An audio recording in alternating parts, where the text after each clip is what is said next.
அம்பேத்கர் அம்பேத்கர் என்ன அவர் பெரிய கடவுளா, என்ன அம்பேத்கர் அம்பேத்கர்ன்றீங்க அப்படின்னு அதுக்கு ரூமுக்குள்ள சொல்லியிருப்பாரு. இங்கே அவையும் சொல்லிட்டார்.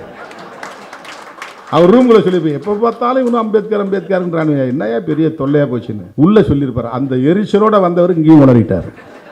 வீர சவர்கர் வீர சவர்கர் வீர சவர்கர் சொன்னா உனக்கு மகிழ்ச்சியா இருக்கும்ல, நீ பேசுறல்ல. அவர் என்ன விடுதலை போராட்ட வீரரா, அவர் என்ன கான்ஸ்டிடியூஷனல் பிரேமரா, என்ன எந்த வகையில அவரை நீங்க கொண்டாடுறீங்க? முருகன் பழனிமலைக்கு போனா முருகா முருகா முருகான்னு சொல்லலாம், நடராஜர் கோயிலுக்கு போனா சிவா சிவா சிவான்னு சொல்லலாம். பார்லிமெண்ட்ல எப்படி சிவா சிவா சிவான்னு சொல்ல முடியும், முருகா முருகா என்று சொல்ல முடியும்? பார்லிமெண்ட்டுக்கு போனா அம்பேத்கர் அம்பேத்கர் அம்பேத்கர் அம்பேத்கர் அம்பேத்கர் அம்பேத்கர் அம்பேத்கர் தான் பேச முடியும்.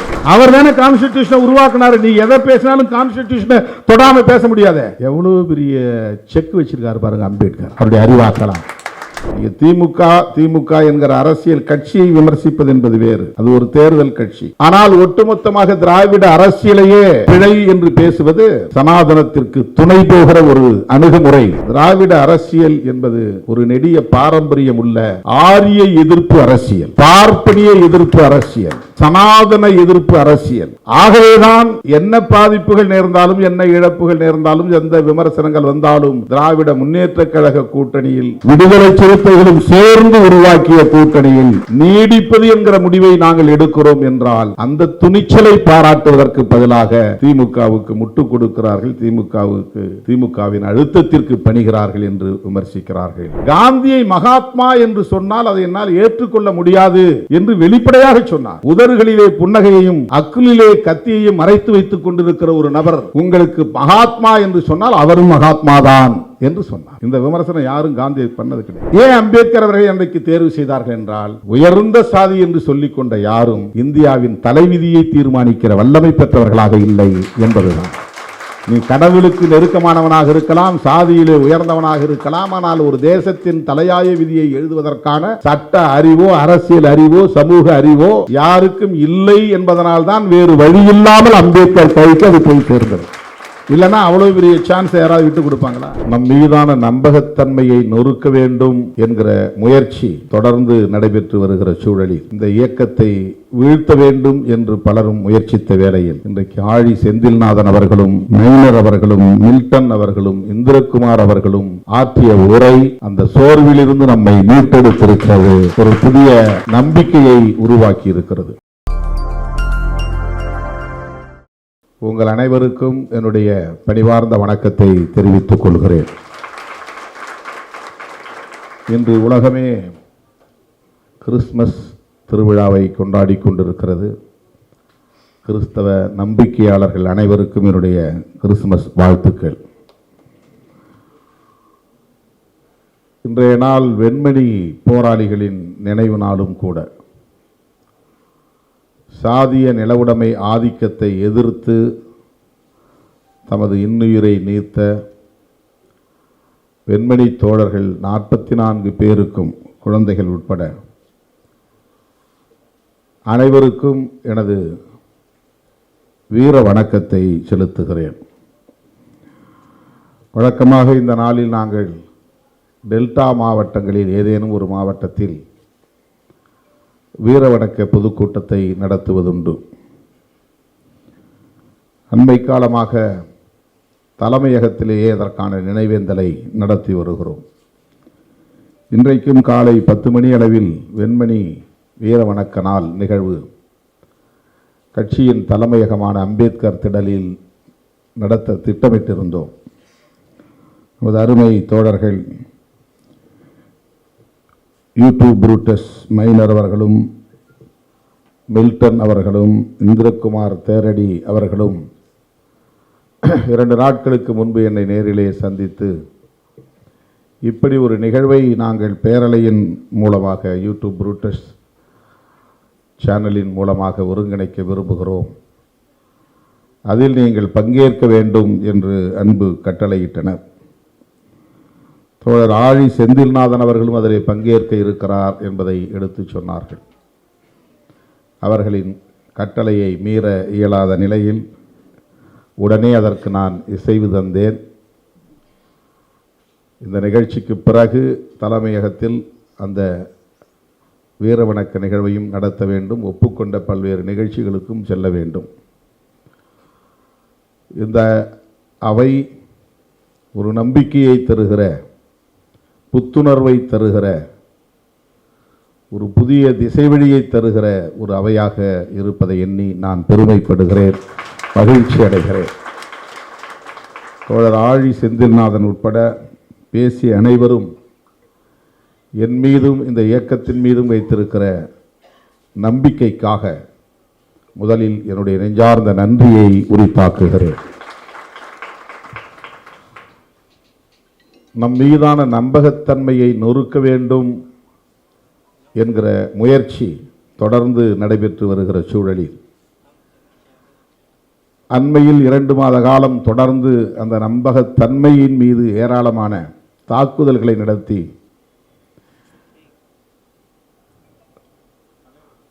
ஒரு பிழையான பிம்பத்தை உருவாக்கி, தவறான பிம்பத்தை உருவாக்கி இந்த இயக்கத்தை வீழ்த்த வேண்டும் என்று பலரும் முயற்சித்த வேளையில் இன்றைக்கு ஆழி செந்தில்நாதன் அவர்களும், மைனர் அவர்களும், மில்டன் அவர்களும், இந்திரகுமார் அவர்களும் ஆற்றிய உரை அந்த சோர்விலிருந்து நம்மை மீட்டெடுத்திருக்கிறது. ஒரு புதிய நம்பிக்கையை உருவாக்கி இருக்கிறது. திருமாவளவன் தடுமாற்றத்தில் இருக்கிறார். திருமாவளவன் சராசரி தலைவர்களைப் போல பொருளியல் ஆதாயம் கருதி சில முடிவுகளை எடுக்கிறார். திமுகவின் அழுத்தத்திற்கு பணிந்து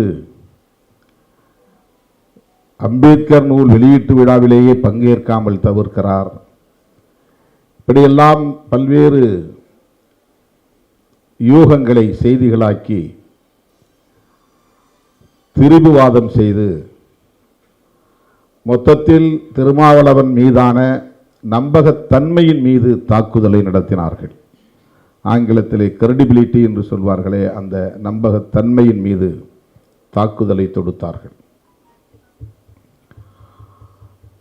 விடுதலை சிறுத்தைகள் கட்சிக்கு வேறு ஆப்ஷன்ஸ், வாய்ப்புகள் இல்லை.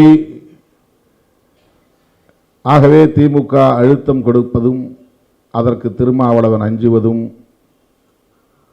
நிகழ்கிறது என்று சொன்னால் கூட அதிலே ஒரு நியாயம் இருக்கும். ஆனால் அரசியல் களத்தில் வேறு வாய்ப்புகள் இருக்கிற சூழலில் அந்த வாய்ப்புகள் தேவையில்லை என்று திருமாவளவன் முடிவெடுக்கிறான் என்றால் அந்த முடிவு எத்தகைய துணிச்சல் வாய்ந்த முடிவு, கொள்கை சார்ந்த முடிவு என்பதை சொல்ல இங்கே பலர் தயாராக இல்லை. அதை பேசாமல் திமுக அழுத்தம் கொடுக்கிறது, அதற்கு பணிந்து விட்டார் என்று சொல்லுகிறார்கள்.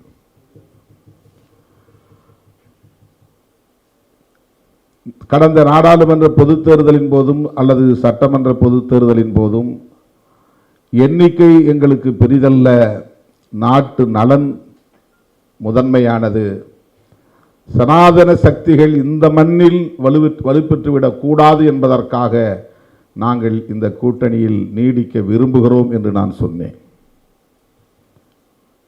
இந்த முடிவு எத்தகைய முடிவு என்கிற கோணத்தில் யாரும் பெரிதாக விவாதிக்கவில்லை.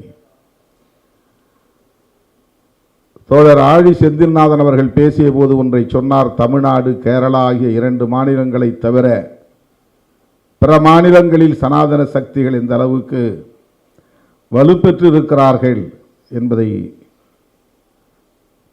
மிக சிறப்பாக பதிவு செய்தார். அப்படிப்பட்ட பெருமைக்குரிய தமிழகத்தில் அவர்கள் எப்படியாவது காலூன்றி விட வேண்டும், வேரூன்றி விட வேண்டும் என்று பகீரத முயற்சியில் தொடர்ந்து ஈடுபட்டு வருகின்றனர். அவர்களை வலுப்பெற விடாமல் தடுப்பதற்காகத்தான் விடுதலை சிறுத்தைகள் இந்த பெரும் முயற்சியை மேற்கொண்டு வருகிறது. அது ஒரே காரணம்தான்.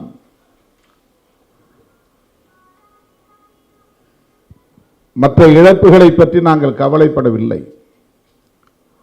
எத்தனை இடங்கள், எவ்வளவு அதிகார பகிர்வு, என்ன பதவி, பொருளியல் ஆதாயம் என்ன என்கிற கோணத்தில் நாங்கள் அணுகவே இல்லை அரசியலை. திராவிட இயக்கங்களை பலவீனப்படுத்திவிட்டு சனாதன சக்திகள் இங்கே வேரூன்றினால் எதிர்காலம் எப்படி இருக்கும்? இதைத்தான் தொலைநோக்கு பார்வையோடு நாம் மதிப்பீடு செய்கிறோம். திராவிட கட்சிகளோடு முரண்பாடுகள் இல்லையா? உண்டு. மாறுபட்ட கருத்துக்கள் இல்லையா? இருக்கிறது. விமர்சனங்கள் இல்லையா? விமர்சனங்கள் இருக்கின்றன. ஆனாலும் திராவிட இயக்கங்கள் பலவீனப்பட்டு விடக்கூடாது என்று நாங்கள் ஏன் நினைக்கிறோம்? அதிமுக பாஜக கூட்டணியில் இருந்து வெளியே வந்தால்தான் தன்னை தற்காத்துக் கொள்ள முடியும் என்று எதற்காக சொல்லுகிறோம்? உடனே அதிமுக பக்கம் துண்டு போட்டு வைக்கிறார் என்று அற்பர்கள் அவதூறுகளை பரப்புகிறார்கள். அதுதான் அவர்களின் பார்வை.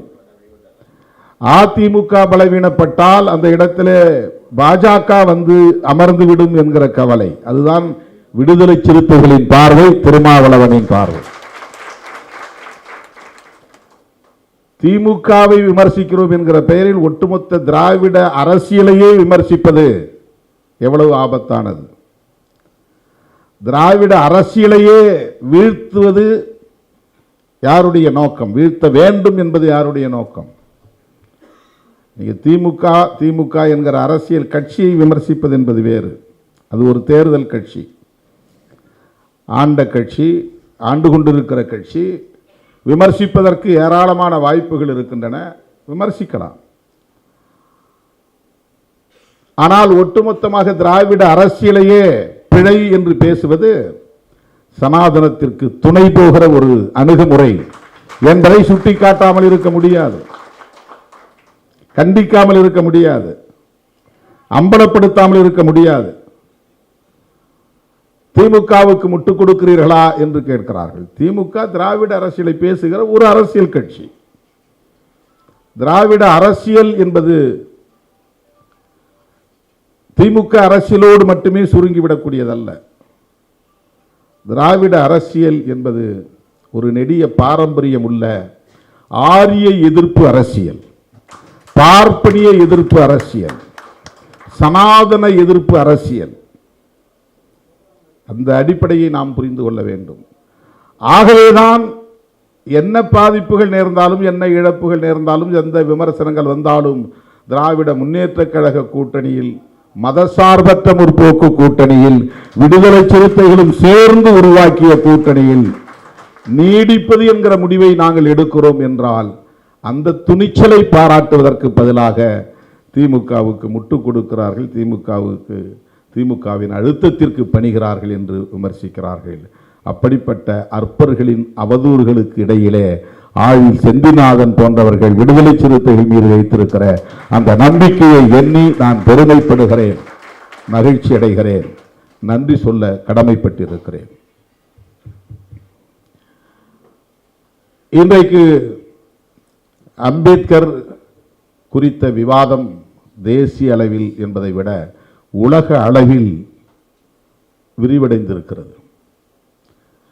உலக அளவில் புரட்சியாளர் அம்பேத்கர் அவர்களை பற்றி ஆதரித்தோ எதிர்த்தோ பேசுகிற இந்த விவாதத்தை தான் நான் என்னுடைய ட்விட்டர் பக்கத்திலே பதிவு செய்கிற போது புரட்சியாளர் அம்பேத்கர் விஸ்வரூபம் எடுக்கிறார் என்று பதிவு செய்கிறேன். விஸ்வம் என்றால் உலகம், ரூபம் என்றால் வடிவம். உலகளாவிய வடிவத்தை, உலகளாவிய பேருருவை அவர் மேற்கொள்கிறார் என்று சொன்னதன் பொருள் விண்ணுக்கும் மண்ணுக்கும் அவர் அவதாரம் எடுக்கிறார் என்கிற பொருளில் அல்ல, உலகளாவிய விவாதத்தை எழுப்பக்கூடிய ஒரு கண்டென்ட்டாக மாறி இருக்கிறார், ஒரு பொருளாக மாறி இருக்கிறார். உலகமெங்கும் ஜனநாயகத்தை பேசுகிற அனைவரும் புரட்சியாளர் அம்பேத்கரை பேசுகிறார்கள். நாடாளுமன்ற ஜனநாயகத்தை பேசுகிற அனைவரும் புரட்சியாளர் அம்பேத்கரை பேசுகிறார்கள். ஐநா பேரவையில் அவருடைய 125வது பிறந்த நாள் கொண்டாடப்படுகிறது. உலகத்தின் பல நாடுகளில் அவருடைய திருவுருவச் சிலைகளை திறந்து வைத்து அவருக்கு சிறப்பு செய்யப்படுகிறது. இன்றைக்கு அந்த விவாதம் மேலும் மேலும் விரிவடைந்திருக்கிறது. ஆகவே அவர் உலகளாவிய பேருருவை மேற்கொள்கிறார் என்று நாம் பதிவு செய்தோம். அம்பேத்கர் கொண்டாடப்படுகிறார் என்றால் அம்பேத்கருடைய சிந்தனைகள் கொண்டாடப்படுகின்றன. அம்பேத்கர் வகுத்தளித்த அரசமைப்பு சட்டம் விவாதிக்கப்படுகிறது. 75 ஆண்டுகள். ஆகவே இதை கொண்டாட வேண்டிய கட்டாயம் அரசுக்கு நேர்ந்தது. கான்ஸ்டிடியூஷன் டே நவம்பர் 26. ஆகவே சிறப்பு அமர்வாக 2 அவைகளையும் ஒரே இடத்தில் கூட்டி குடியரசுத் தலைவர் உரையாற்ற வேண்டிய ஒரு தேவை எழுந்தது.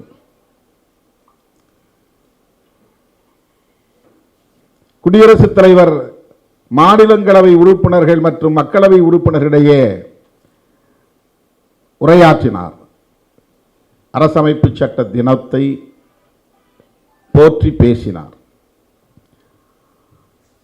அரசமைப்பு சட்ட நாள் என்று நவம்பர் 26 ஏற்கனவே கடைபிடிக்கப்பட்டு வந்தது என்றாலும் கூட அது வெகு மக்கள் கடைபிடிக்கக்கூடிய ஒரு நாளாக இந்த பிஜேபி ஆட்சி காலத்தில் தான் அதிகாரபூர்வமாக அறிவிக்கப்பட்டது. மோடி அறிவித்தார் 2015. நீதிமன்றங்களில் மட்டும் அது கொண்டாடப்பட்டு வந்த நிலை மாறி அரசே கொண்டாடக்கூடிய ஒரு சூழல், அப்படி ஒரு நிர்பந்தம் இன்றைக்கு சமூகத்தில் ஏற்பட்டிருக்கிறது. அரசமைப்பு சட்ட தினத்தை கொண்டாட வேண்டும். ஏனென்றால் பாஜகவுக்கு அப்படி ஒரு நிர்பந்தம் ஏற்பட்டது. ஏனென்றால் அவர்கள் ஆட்சி அதிகாரத்தில் அடியெடுத்து வைத்த நாளிலிருந்து பாரதிய ஜனதாவுக்கு எதிரான பல்வேறு விமர்சனங்களுள் முதன்மையான விமர்சனம் இவர்கள் அரசமைப்பு சட்டத்திற்கு எதிரிகள் என்கிற விமர்சனம். தமிழகத்தில் அதை தொடங்கி வைத்த இயக்கம் விடுதலை சிறுத்தைகள் கட்சி. அனைத்து நிகழ்வுகளிலும் அரசமைப்பு சட்டத்தின் சிறப்பை எடுத்து பேசியதோடு மட்டுமில்லாமல் ஏன் பிஜேபியை எதிர்க்கிறோம், ஏன் ஆர்எஸ்எஸ்ஐ எதிர்க்கிறோம் என்றால் அவர்கள் அரசமைப்பு சட்டத்தை பாராட்டிக்கொண்டே அதை நீர்த்து போகச் செய்கிற அனைத்தையும் செய்கிறார்கள் என்பதனால்தான். ஆக அரசமைப்பு சட்டத்திற்கு எதிரானவர்கள் ஆட்சி பீடத்தில் அமர்ந்திருக்கிற சூழலில் அவர்களுக்கு எதிரான விமர்சனங்களை எதிர்கொள்ள வேண்டிய கட்டாயத்திற்கு ஆளான பாரதிய ஜனதாவும் சங் பரிவார்களும் அம்பேத்கருக்கான பிம்பங்களை உயர்த்தி பிடிப்பதிலே கவனம் செலுத்தினார்கள். அதில் ஒன்றுதான் அரசமைப்பு சட்ட தினத்தை கொண்டாடுவதும் என்கிற அறிவிப்புமாகும். புதுதில்லியிலே அவர் வாழ்ந்த இல்லம் அலிப்பூர் சாலை எண் 26, அந்த இடத்தை இன்டர்நேஷனல் மெமோரியல் சென்டர் என்று சர்வதேச நினைவகமாக இன்றைக்கு அவர்கள் மாற்றி இருக்கிறார்கள். அந்த கட்டிட வடிவமே அரசமைப்பு சட்ட புத்தகம் திறந்து வைத்திருப்பதை போன்ற வடிவம்தான். அந்த நீங்கள் வெளியிலிருந்து பார்த்தால் இந்த ஏரியல் வியூ, மேலிருந்து பார்த்தால் அரசமைப்பு சட்டம் திறந்து வைத்தது இருப்பதை போன்று அது வடிவமைக்கப்பட்டிருக்கும். அந்த டெரஸ் பகுதியிலே பிரியாம்பிள் ஆஃப் தி கான்ஸ்டிடியூஷன் அந்த முகப்புரை அதிலே பதிவு செய்யப்பட்டிருக்கும். இதை பிஜேபி அரசு செய்தது என்பது உண்மைதான். மும்பையிலே அரபிக் கடலோரத்தில் அவருடைய உடல் எரியூட்ட பெற்று அந்த சாம்பல் இன்றைக்கு வைக்கப்பட்டிருக்கிற இடம் நினைவிடமாக கட்டமைக்கப்பட்டிருக்கிறது. அது மிக குறுகிய இடம் என்பதனால் பொதுமக்களின் வேண்டுகோளை ஏற்று பல்வேறு போராட்டங்களுக்கு பிறகு அதற்கு அருகிலே இருந்த அரசுக்கு சொந்தமான நிலத்தை கையகப்படுத்தி 1.5 ஏக்கர் என்று கருதுகிறேன், ஏக்கர் கணக்கில் அந்த நிலத்தை கையகப்படுத்தி அதை விரிவாக்கம் செய்து அந்த இடத்தில் 433 அடி உயரத்திலே புரட்சியாளர் அம்பேத்கருக்கு திருவுருவச் சிலை அமைக்கிறார்கள் என்பதும் உண்மைதான். லண்டனுக்கு அவர் படிக்க சென்ற போது தங்கியிருந்த இல்லம் எது என்று தேடி கண்டுபிடித்து அந்த இல்லத்தை விலைக்கு வாங்கி அம்பேத்கர் நினைவிடம் என்று அங்கே பெயர் சூட்டி இருப்பதும் உண்மைதான். இவையெல்லாம் எதற்காக பிஜேபி செய்கிறது? பிஜேபி அரசு செய்கிறது. அம்பேத்கர் அவர்கள் மீது இவ்வளவு பற்றுள்ளவர்களை எப்படி நாம் விமர்சிக்க முடியும் என்ற கேள்வி எழுவது இயல்புதான். இதுதான் அவர்களின் வெற்றி, இதுதான் அவர்களின் சூது, இதுதான் அவர்களின் சூழ்ச்சி. தந்தை பெரியாரை நேரடியாக தங்களின் கொள்கை பகைவர் என்று அவர்களால் சொல்ல முடிகிறது. புரட்சியாளர் அம்பேத்கரை தங்களின் கொள்கை பகைவர் என்று அவர்களால் அறிவிக்க முடியவில்லை. ஆனால் உண்மையிலேயே பிஜேபி ஆர்எஸ்எஸ் சக்திகளின் முதன்மையான எதிரி, உண்மையான எதிரி புரட்சியாளர் அம்பேத்கர் அவர்கள் தான். அவர் எழுதிய அரசமைப்பு சட்டம் தான். இதை அவர்களால் சொல்ல முடியாது என்பதுதான் பாலிடிக்ஸ், அதுதான் அரசியல். அகில இந்திய அளவில் புரட்சியாளர் அம்பேத்கரை நம்பக்கூடிய மக்கள் எண்ணிக்கை என்பது, இந்த சமூகத்தினரின் எண்ணிக்கை என்பது மிகப்பெரிய சக்தி. அவர்கள் வாக்காளர்களாக இருக்கிறார்கள். 30 கோடிக்கு மேலான அந்த மக்கள் யார் பக்கம் நிற்கிறார்களோ, யாருக்கு வாக்களிக்கிறார்களோ அவர்கள் ஆட்சி அதிகாரத்தை கைப்பற்றக்கூடிய வாய்ப்பை பெறுகிறார்கள். காந்தி காலத்திலிருந்து, அம்பேத்கர் வாழ்ந்த அந்த சமகால தலைவரான காந்தி காலத்திலிருந்தே இந்த ஒடுக்கப்பட்ட மக்கள், அவர்னாஸ், சாதிய சமூக கட்டமைப்புக்கு வெளியே இருந்து அதை எதிர்த்து கொண்டிருக்கிற மக்கள் காந்தியின் மீது நம்பிக்கை வைத்திருந்தார்கள், காங்கிரசின் மீது நம்பிக்கை வைத்திருந்தார்கள். அவர்களுக்கே தொடர்ந்து 100 விழுக்காடு வாக்களித்து வந்தார்கள். காங்கிரஸை அழித்தொழிக்க வேண்டுமானால் காங்கிரசுக்கு தொடர்ந்து வாக்களிக்கக்கூடிய தலித் மற்றும் பழங்குடி மக்களின் வாக்குகளை காங்கிரசுக்கு போக விடாமல் தடுக்க வேண்டும்.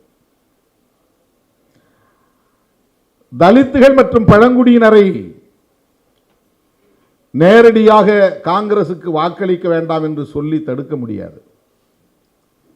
ஆக அந்த மக்கள் எந்த பிம்பத்தின் மீது நம்பிக்கை வைத்திருக்கிறார்களோ அந்த பிம்பத்தை தம்பயப்படுத்திக் கொள்ள வேண்டும், சுவீகரித்துக் கொள்ள வேண்டும், கையகப்படுத்திக் கொள்ள வேண்டும் என்கிற ஸ்ட்ராட்டஜி ஆர்எஸ்எஸ் ஸ்ட்ராட்டஜி.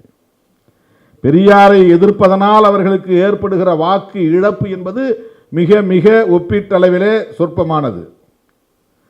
புரட்சியாளர் அம்பேத்கர் அவர்களை எதிர்ப்பதனால் அவர்களுக்கு ஏற்பட போகிற பாதிப்பு என்பது மதிப்பிட முடியாதது. இப்போதும் தலித்துகளும் பழங்குடியினரும் இந்த 10 ஆண்டுகளுக்கு முன்பு வரையில் அவர்கள் காங்கிரஸ் மீது வைத்திருந்த நம்பிக்கை தான் பெருநம்பிக்கை. காங்கிரஸோடு சேருகிற கட்சியினருக்கு வாக்களித்தார்கள் என்பதுதான் யதார்த்தமான உண்மை. ஆகவே அதை தடுப்பதற்கு தலித்துகளை அரவணைக்க வேண்டிய தேவை அவர்களுக்கு இருக்கிறது. தலித்துகளை அரவணைப்பது என்பது அவர்கள் பெரிதும் நம்புகிற அடையாளமாக இருக்கிற புரட்சியாளர் அம்பேத்கரை சுவீகரித்துக் கொள்ள வேண்டிய தேவை இருக்கிறது. இதுதான் ஸ்ட்ராட்டஜி, இதுதான் அவர்கள் கையாளுகிற உத்தி. 2 முக்கிய காரணங்களுக்காகத்தான் தலித்துகளோடும் அம்பேத்கரை கொண்டாடுவது என்கிற நிலைப்பாட்டோடும் அவர்கள் இணைந்து நிற்கிறார்கள். 2 முக்கிய காரணம். ஒன்று, மிக முக்கியமானது காங்கிரஸை பலவீனப்படுத்துவது. 2வது அதிமுக்கியமானது தலித்துகள் சமூகத்தினரிடையே நிகழக்கூடிய மதமாற்றத்தை தடுப்பது. இந்தியா முழுவதும் நாள்தோறும் தலித்துகள் ஏதேனும் ஒரு வகையிலே மதம் மாறிக்கொண்டே இருக்கிறார்கள். இந்தியாவில் இருக்கிற கிறிஸ்தவர்களில் பெரும்பான்மை தலித்துகள் தான். இந்தியாவில் இருக்கிற இஸ்லாமியர்களில் பெரும்பான்மை தலித்துகள் தான். இந்தியாவில் இருக்கிற பௌத்தர்கள் முழுக்க தலித்துகள் தான். இப்படி சொல்லிக்கொண்டே போகலாம். இந்து மதம் நாளுக்கு நாள் பலவீனமடைவதற்கு காரணம் இங்கே மாஸ் கன்வர்ஷன் நிகழ்ந்து கொண்டே இருக்கிறது. கிராமம் கிராமமாக மக்கள் வேறு மதங்களை தழுவுகிறார்கள். இந்து மதத்தில் இருந்து வெளியேறிக் கொண்டிருக்கிறார்கள். அந்த அடையாளங்களை துறந்து கொண்டே இருக்கிறார்கள். ஆகவே இந்த கன்வர்ஷன் என்கிற மதமாற்றத்தை தடுத்து நிறுத்துவதற்கும் காங்கிரஸ் மீது இவர்கள் கொண்டிருக்கிற நம்பிக்கையை தகர்ப்பதற்கும் அம்பேத்கர் அவர்களுக்கு தேவைப்படுகிறார்கள். எனவே இவர்கள் அம்பேத்கரின் கொள்கை மீது பற்று கொண்டு இன்டர்நேஷனல் மெமோரியல் சென்டரை கட்டிவிடவில்லை. புரட்சியாளர் அம்பேத்கர் பேசிய அரசியலின் மீது இருக்கிற பற்றுதலின் அடிப்படையில் அவருடைய நினைவிடத்தை புதுப்பிக்கவில்லை, லண்டனில் நினைவிடத்தை எழுப்பவில்லை. இதெல்லாம் இந்த மக்களை ஏய்ப்பதற்கு கையாளக்கூடிய உத்திகள் என்பதை மறந்துவிடக்கூடாது.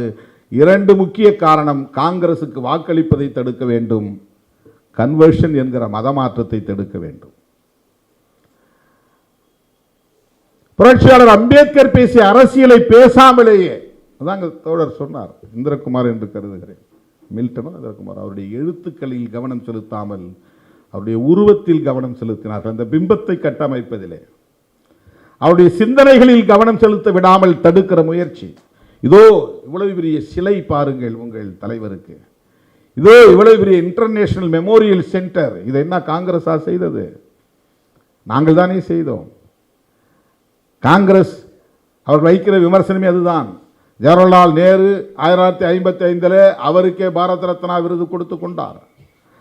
இந்திரா காந்தி அம்மையார் 1971 என்று கருதி அவரே பாரத ரத்னா பட்டம் கொடுத்து கொண்டார். ஏன் அம்பேத்கருக்கு பாரத ரத்னா கொடுக்கவில்லை? விபி சிங் கொடுத்தார். அப்போது இவர்கள் விபி சிங் ஆட்சிக்கு ஆதரவளித்துக் கொண்டிருந்தார்கள். இவர்கள் ஒன்றும் அம்பேத்கருக்கு பாரத ரத்னா கொடுங்கள் என்று ரெக்கமெண்ட் செய்யவில்லை. விபி சிங் எடுத்த முடிவை இவர்களால் எதிர்க்க முடியவில்லை. எதிர்க்க வேண்டும் என்பது உள்ளூர உணர்வு, எதிர்க்க முடியாது என்பது நடைமுறை உண்மை. அம்பேத்கரை பகைத்துக் கொண்டு இவர்களால் அரசியல் செய்ய முடியாது.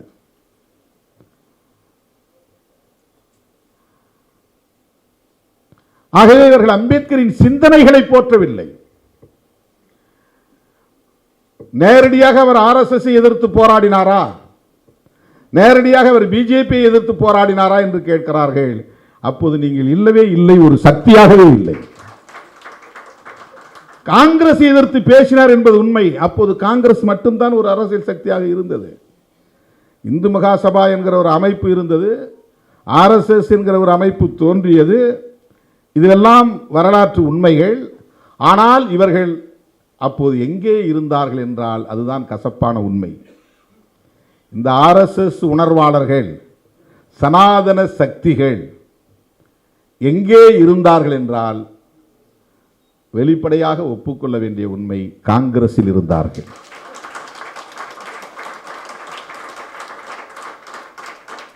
ஆகவே அம்பேத்கர் காங்கிரஸை எதிர்க்க வேண்டிய தேவை இருந்தது. அதற்கு ஒரே ஒரு சான்று சொல்கிறேன். சர்தார் பட்டேல் உள்துறை அமைச்சர்.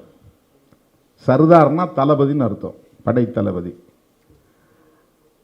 பட்டேல்ங்கிறது ஒரு சாதி பெயர். அவர் உள்துறை அமைச்சராக இருந்தார். அப்ப இந்தியாங்கிறது இப்ப நாம பார்க்கிற மாதிரி ஒரே இந்தியாவா கிடையாது. நாட்டுக்கு விடுதலை கொடுக்கிற போது பிரிட்டிஷ் இந்தியா வேறு, சமஷ்டி இந்தியா வேறு. சுதேச அரசுகள் சொல்லுவாங்க. பிரின்ஸ்லி ஸ்டேட்ஸ், மன்னர் ஆட்சி முறை இருந்த பகுதிகள் பிரிட்டிஷ் இந்தியா கட்டுப்பாட்டுக்குள் கிடையாது. Madras presidency British India. Thiruvankur maharaja கட்டுப்பாட்டிலே இருந்தது பிரின்ஸ்லி ஸ்டேட், மன்னர் ஆட்சி முறை. ஹைதராபாத் நிஜாம், மைசூர் மகாராஜா, திருவாங்கூர் மகாராஜா, இப்படி இந்தியா முழுக்க சுதேச அரசுகள் இருந்தன. அதற்கு வெள்ளைக்காரன் சுதந்திரம் கொடுக்கவில்லை, கொடுக்க முடியாது. அவன் கட்டுப்பாட்டில் இருந்த மதராஸ் பிரசிடென்சி, சென்னை மாகாணம், பாம்பே பிரசிடென்சி, பம்பாய் மாகாணம், பெங்கால் பிரசிடென்சி. அப்போ வங்கம் பிரிவினை அடையாமல் இருந்த நேரம். இப்போ பங்களாதேஷ் இருக்கு இல்லையா, பங்களாதேஷ் அப்போ ஒரு தனி நாடாக மாறாமல் இருந்தபோது அது பெங்கால் பிரசிடென்சி. இது வெஸ்ட் பெங்கால், அது ஈஸ்ட் பெங்கால். அது பங்களாதேஷாக மாறிவிட்டது. வெஸ்ட் பெங்கால் இந்தியாவுக்குள்ளே இருக்கு. ஆனால் அது ஒட்டுமொத்தமாக பெங்கால் பிரசிடென்சி என்று இருந்தது. சென்ட்ரல் ப்ராவின்சஸ் இருந்தது. இதெல்லாம் வெள்ளைக்காரன் கட்டுப்பாட்டுக்குள்ளே, ஆங்கிலேய ஏகாதிபத்தியத்தின் கட்டுப்பாட்டுக்குள்ளே இருந்த பகுதிகள். இதை இல்லாமல் சுதேச அரசுகளாக மன்னராட்சி முறை ஆங்காங்கே இருந்தது. அவர்களை எல்லாம் ஒன்று சேர்க்கிற முயற்சி உள்துறை அமைச்சர் என்கிற முறையிலே அவருக்கு அந்த கடமை இருந்தது, அந்த டியூட்டி இருந்தது. அதனால் எல்லாரையும் கூப்பிட்டு வச்சு பேசினாங்க. பண்டிட் ஜவஹர்லால் நேரு, சர்தார் பட்டேல், நீங்கள் எங்களோட சேர்ந்துருன்னு எல்லாம் சேர்ந்துட்டாங்க. ஹைதராபாத் நிஜாம் முடியாதுன்னார். இந்த தெலுங்கானா பகுதி இருக்குது பாருங்கள், அவர் முடியாதுன்னார். படையை அனுப்பி போய் அவங்களை அச்சுறுத்தி தான் பணிய வைத்தார்கள். ஜம்மு காஷ்மீர் பல்வேறு ஒப்பந்தங்களுக்கு இடையில் தான் நான் உங்களோட சேர்ந்துக்கிறேன், பாகிஸ்தானோட நான் போகலை, நான் உங்களோட சேர்ந்துக்கிறேன். அது தனி நாடாகி போயிடுச்சு. அதுவும் பிரிட்டிஷ்காரருடைய கட்டுப்பாட்டில் இருந்த பகுதி தான். இன்றைக்கி பாகிஸ்தான் நாம் சொல்லக்கூடிய பகுதியெல்லாம் இந்தியாவாக ஒரே தேசமாக இருந்த பகுதி. அவன் தனியாக பிரிஞ்சு போச்சு. அப்போ ஜம்மு காஷ்மீர் யாரோட போகிறது? அங்கே முஸ்லீம்கள் அதிகமாக இருக்கிறாங்க, இந்துக்களும் இருக்கிறாங்க. அவங்க யாரோட போகிறது? பிரச்சனை வருது. பேச்சுவார்த்தை நடத்துகிறாங்க. இந்தியாவோட சேர்ந்துற ஒரு கண்டிஷன், நிபந்தனைகள். அதுக்காக உருவாக்கப்பட்டதான் ஆர்டிகல் 370. இதையெல்லாம் செய்தவர் பட்டேல். ஏனென்றால் அவர் உள்துறை அமைச்சர். அதனால் அவர் இரும்பு மனிதர் என்று அழைக்கப்படுகிறார். காங்கிரஸ் அவரை கொண்டாடுவது சரி, அவர் காங்கிரஸ்காரராக இருந்தார் என்பதுதான் உண்மை. ஆனால் அவருக்கு பிஜேபி அரசாங்கம் உலகத்திலேயே உயர்ந்த சிலையை நிறுவி இருக்கிறது. காங்கிரஸ்காரங்க ஏன் கட்சிக்காரனுக்கு நீ செலவு வைக்கிறன்னு போய் தடுக்க முடியல. திமுக காரங்க போய் எம்ஜிஆருக்கு செலவு வச்சா அதிமுக காரங்க விட்டு ஒத்துவாங்களா? அல்லது திமுக ஆட்சியில் ஜெயலலிதா அம்மாவுக்கு செலவு வச்சா அதிமுக காரங்க ஒத்துக்குவாங்களா? ஆனால் அந்த அதிசயம் இந்தியாவில் நடந்தது. பண்டிட் ஜவஹர்லால் நேரு பிரதமராக இருந்தபோது உள்துறை அமைச்சராக இருந்த சர்தார் பட்டேல் அவர்களுக்கு பிஜேபி அரசாங்கம் குஜராத்திலே உலகத்திலேயே உயர்ந்த சிலை ஒன்றை நிறுவி இருக்கிறது. 3500 கோடி ரூபாய் செலவில். இதுதான் அரசியல், இதுதான் பிஜேபி ஸ்ட்ராட்டஜி, இதுதான் RSS அரசியல் உத்தி. காந்தியடிகளை சுட்டுக் கொன்ற ஒரு இயக்கம் RSS என்று அடையாளம் கண்ட பிறகு RSSக்கு அப்போது தடை விதித்தவர் உள்துறை அமைச்சர் சர்தார் பட்டேல். சில மாதங்களுக்கு பிறகு தடையை விலக்கிக் கொண்டு RSSஐ அவர் அங்கீகரித்தார் என்பதற்காக நன்றி கடன் செலுத்துகிற அடிப்படையில் இந்த சிலையை நிறுவியிருக்கிறார்கள். பட்டேலை போல ஏராளமானவர்கள் காங்கிரசுக்குள்ளே இருந்தார்கள். அவர்கள் அனைவரும் சேர்ந்துதான் புரட்சியாளர் அம்பேத்கர் அவர்கள் கொண்டு வந்த கோட் ஆஃப் இந்து பில் என்கிற இந்து சட்ட மசோதாவை விவாதத்திற்கே எடுத்துக்கொள்ள விடாமல் தடுத்தார்கள். காங்கிரசுக்குள்ளே இருந்த சனாதன சக்திகள். இது கசப்பான உண்மைதான், ஆனால் பேசியாக்க வேண்டிய உண்மை. காங்கிரசுக்குள்ளே இருந்தவர்கள் தான் தடுத்தார்கள். ஜவஹர்லால் நேரு ஒரு முற்போக்கான சிந்தனையாளர், மதசார்பற்ற சிந்தனையாளர். அவருக்கு அந்த கோட் ஆஃப் இந்து பில் என்கிற சட்ட மசோதாவை விவாதிக்க வேண்டும் என்கிற விருப்பம் இருந்தாலும் கூட அவருடைய சகாக்கள் அதை அனுமதிக்கவில்லை. விவாதத்திற்கே எடுத்துக்கொள்ளப்படவில்லை.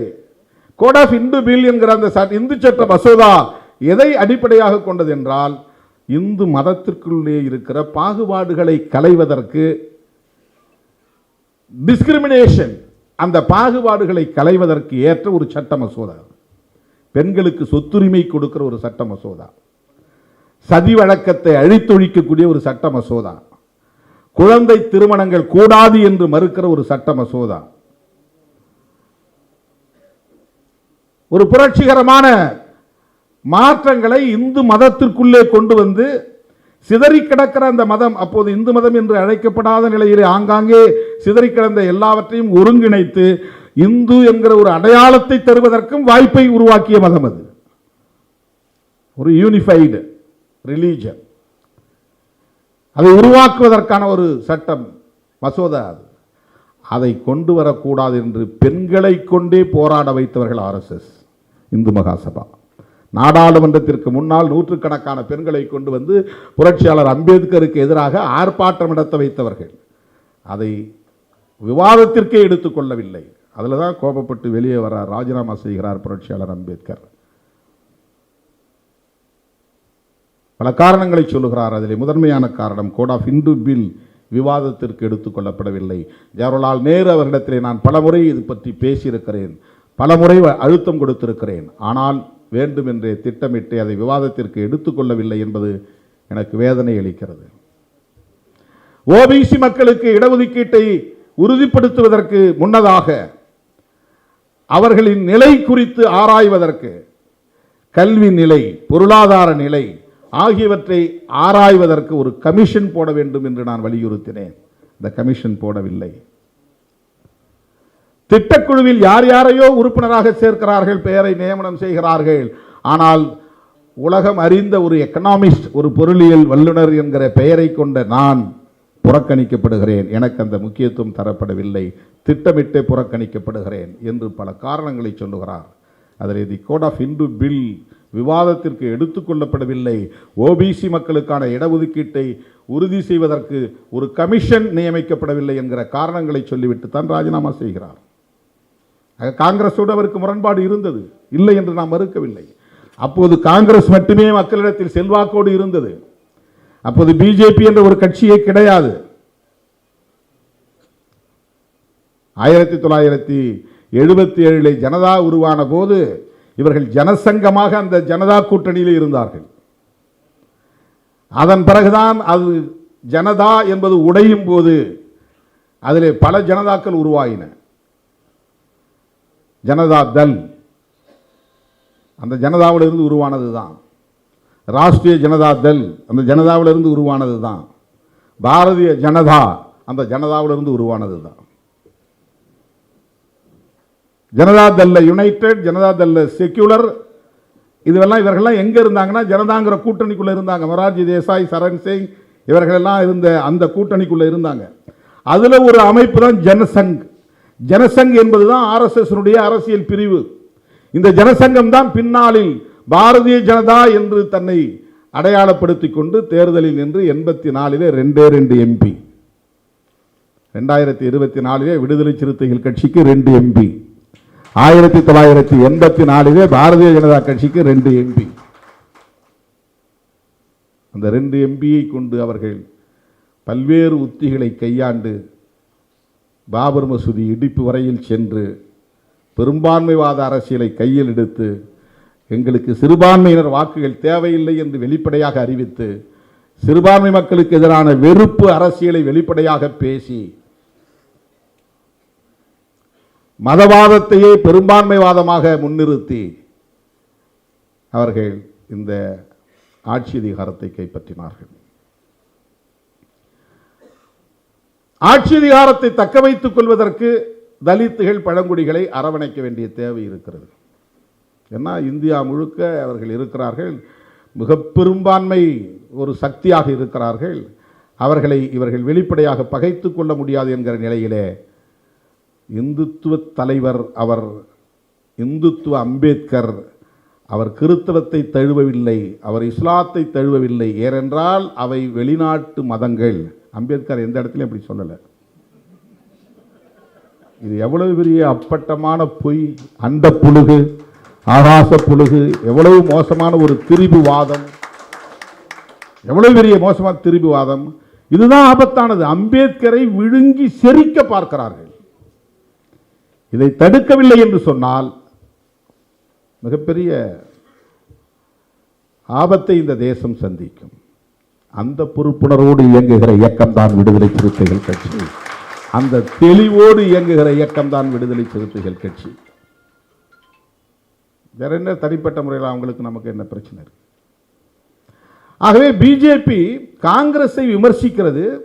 அப்படி விமர்சிக்கிற நேரத்தில், தேர்தல் நேரத்திலே அம்பேத்கரை கான்ஸ்டிடியூயன்ட் அசம்பிளிக்குள்ளே உள்ள நுழைவிடாமல் தடுக்க முயற்சி பண்ணீங்க, தோக்கடிச்சிங்க. ஆனால் உண்மையிலே அம்பேத்கரை பதிவு செய்திருக்கிறார். நாம் அண்மையில் வெளியிட்ட அறிக்கையை நீங்கள் படித்தால் தெரியும். அவரை தோற்கடிக்க பெருமுயற்சி எடுத்துக்கொண்டவர் வீர் சவார்கர். சாவர்கர், அவர் பேர் சாவர்கர் தான், வீரர் சாவர்கர்ன்றாங்க. சாவர்கர் அம்பேத்கருக்கு எதிராக பிரச்சாரம் செய்தார். தேர்தலில் யார் நின்னாலும் தோக்கடிக்கும் தான் நினைப்போம். அது ஒரு எலக்டோரல் மோட்டிவ் தானே. இப்போ என்னை எதிர்த்து ஐயா நல்ல நிற்கிறாருன்னா நான் உடனே வேண்டான்னு பின்வாங்க மாட்டேன். எப்படியாவது நான் ஜெயிக்கணும்னு நினைப்பேன்.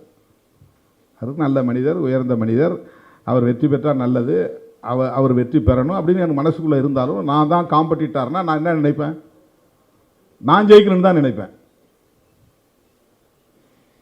அப்போ காங்கிரஸை கடுமையாக விமர்சித்துக் கொண்டிருந்தவர் புரட்சியாளர் அம்பேத்கர். காந்தியை மகாத்மா என்று சொன்னால் அதை என்னால் ஏற்றுக்கொள்ள முடியாது என்று வெளிப்படையாக சொன்னார். உதடுகளிலே புன்னகையையும் அக்குலிலே கத்தியையும் மறைத்து வைத்துக் கொண்டிருக்கிற ஒரு நபர் உங்களுக்கு மகாத்மா என்று சொன்னால் அவரும் மகாத்மா தான் என்று சொன்னார். இந்த விமர்சனம் யாரும் காந்தியை பண்ணது கிடையாது. கம்யூனல் அவார்டு, செப்பரேட் எலக்ட்ரேட் அது ஒரு பெரிய நீண்ட சப்ஜெக்ட், நீண்ட நேரம் பேசணும். வட்டமேசை மாநாட்டில் புரட்சியாளர் அம்பேத்கரும் தாத்தா ரெட்டமலை சீனிவாசன் அவர்களும் ஒடுக்கப்பட்ட மக்களின் பிரதிநிதிகளாக பங்கேற்றார்கள். அவரையே அழைத்தீர்கள் என்று காந்தி கோபப்பட்டார், ஆத்திரப்பட்டார். முதல் வட்டமேசை மாநாடு 1930 நடந்ததில் அவர் பங்கேற்க போகவில்லை. இதுவும் ஒரு காரணம். அவர் என்ன சொல்றாருன்னா, நீங்க இந்து மதத்தை பிரிக்க பார்க்குறீங்க, அவங்களும் இந்து தான் நாங்களும் இந்து தான், அவங்களுடைய ரெப்ரசன்டேட்டிவ் நான் தானே, பிரதிநிதி நான் தானே, அப்புறம் எதுக்கு தனியாக அம்பேத்கருக்கு அழைப்பு விடுக்கிறீங்க? ரெண்டாவது மாநாட்டில் போய் வெளிப்படையாக பேசுகிறார் அம்பேத்கர், காந்தி. உடனே அம்பேத்கர் எழுந்து, நீங்கள் இந்துக்களின் பிரதிநிதி வேணா சொல்லிக்கிங்க, ஷெட்யூல் காஸ்ட் பிரதிநிதி அல்ல, நானும் என் நண்பர் ரெட்டமலை சீனிவாசனும் அவர்களின் பிரதிநிதியாக வந்திருக்கிறோம் என்று அதே வட்டமேசை மாநாட்டில் புரட்சியாளர் அம்பேத்கர் பேசினார் என்பது வரலாற்று குறிப்பு. இந்த செப்பரேட் எலக்டரேட் சம்பந்தமாக புரட்சியாளர் அம்பேத்கர் ஒரு தீர்மானம் கொண்டு வரப்போகிறார். அதை நீங்கள் ஆதரிக்க கூடாது என்று இஸ்லாமிய பிரதிநிதியாக இருக்கிற ஆகா கான் அவர்களை நேரிலே போய் பார்த்து காந்தியடிகள் அங்கே லாபி பண்றார். நீங்கள் என்ன கோரிக்கை வச்சாலும் அந்த கோரிக்கை நான் சப்போர்ட் பண்ணுறேன், ஆனால் அம்பேத்கர் பேசக்கூடிய கருத்துக்கு நீங்கள் ஆதரவு தெரிவிக்கக்கூடாது, முஸ்லீம்கள் எதிர்ப்பு தெரிவிக்கணும். இப்போ ஆகா கான் சொல்லியிருக்கிறாரு, அவர்களும் ஒடுக்கப்பட்டவர்கள் தான், சிறுபான்மையினர் தான், அவர்களின் கோரிக்கைக்கு நான் ஒருபோதும் எதிராக இருக்க மாட்டேன் என்று மறுதளித்திருக்கிறார். இஸ்லாமிய தலைவர் ஆகா கான் மறுத்திருக்கிறார். இது அம்பேத்கருக்கும் காந்திக்கு இருந்த சண்டை. பல முறை கடிதம் எழுதுகிறார்.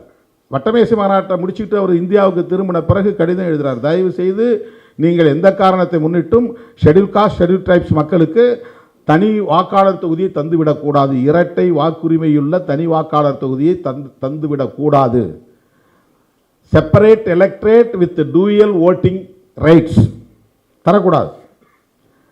பொது தொகுதியில் நிற்கிறவங்களுக்கு எஸ்சி மக்கள் ஓட்டு போடலாம், அதே தொகுதியில் ஒரு தலித்து நிப்பாட்டுவாங்க, 2 இரட்டை உறுப்பினர் முறை, அந்த ஒரு தலித்துகளுக்கு எஸ்சி மக்கள் மட்டும்தான் ஓட்டு போடணும், தலித் மக்களுக்கு தலித் அல்லாதவர்கள் வாக்களிக்க கூடாது. இதை 30, 31, 32 வட்டமேசை மாநாட்டில் அப்பவே பேசியிருக்கிறார் அம்பேத்கர். 1952 தான் முதல் பொது தேர்தல் இந்தியாவில் வருது. ஆனால் 20 ஆண்டுகளுக்கு முன்பே அவருக்கு ஒரு லாங் விஷன், எஸ்சி அல்லாதவர்கள் ஓட்டு போட்டால் பொம்மைகளை தான் தேர்ந்தெடுப்பானுங்க, அவர்களுக்கு யார் கை கட்டி நிற்கிறானோ வாய்ப்பத்தி இருக்கிறானோ அவனை தான் தேர்ந்தெடுப்பாங்க, அதனால் எஸ்சிக்கான பிரதிநிதியை தேர்ந்தெடுக்க எஸ்சி மக்கள் மட்டுமே ஓட்டு போட வேண்டும், அது ஒரு வாக்குரிமை. அதே தொகுதியில் இருக்கிற பொது வேட்பாளருக்கும் இவன் வாக்களித்தால் தான் அந்த ரிலேஷன்ஷிப் இருக்கும், சோஷியல் ரிலேஷன்ஷிப் நீடிக்கும், பொலிட்டிக்கல் ரிலேஷன்ஷிப் அரசியல் உறவு இருந்தால்தான் சமூக உறவு நீடிக்கும். அதனால் பொது வேட்பாளரை தேர்ந்தெடுப்பதற்கு ஒரு வாக்கு, தங்களின் வேட்பாளர்களை பிரதிநிதியை தேர்ந்தெடுப்பதற்கு இன்னொரு வாக்கு, இந்த 2 வாக்குரிமைகளை தலித்துகளுக்கு மட்டுமல்ல சிறுபான்மை சமூகத்தவருக்கு வழங்க வேண்டும். மைனாரிட்டிஸ், முஸ்லீம் ரெப்ரசன்டேட்டிவை நான் முஸ்லீம் ஓட்டு போட்டு தேர்ந்தெடுக்க கூடாது, தலித் ரெப்ரசன்டேட்டிவ் யாரோ அவரை நான் தலித் யாரும் ஓட்டு போட்டு தேர்ந்தெடுக்க கூடாது. இதுதான் அவர் கேட்ட செப்பரேட் எலக்ட்ரேட். இதை கொடுக்க கூடாது என்று சொன்னவர் யார்? காந்தியடிகள்.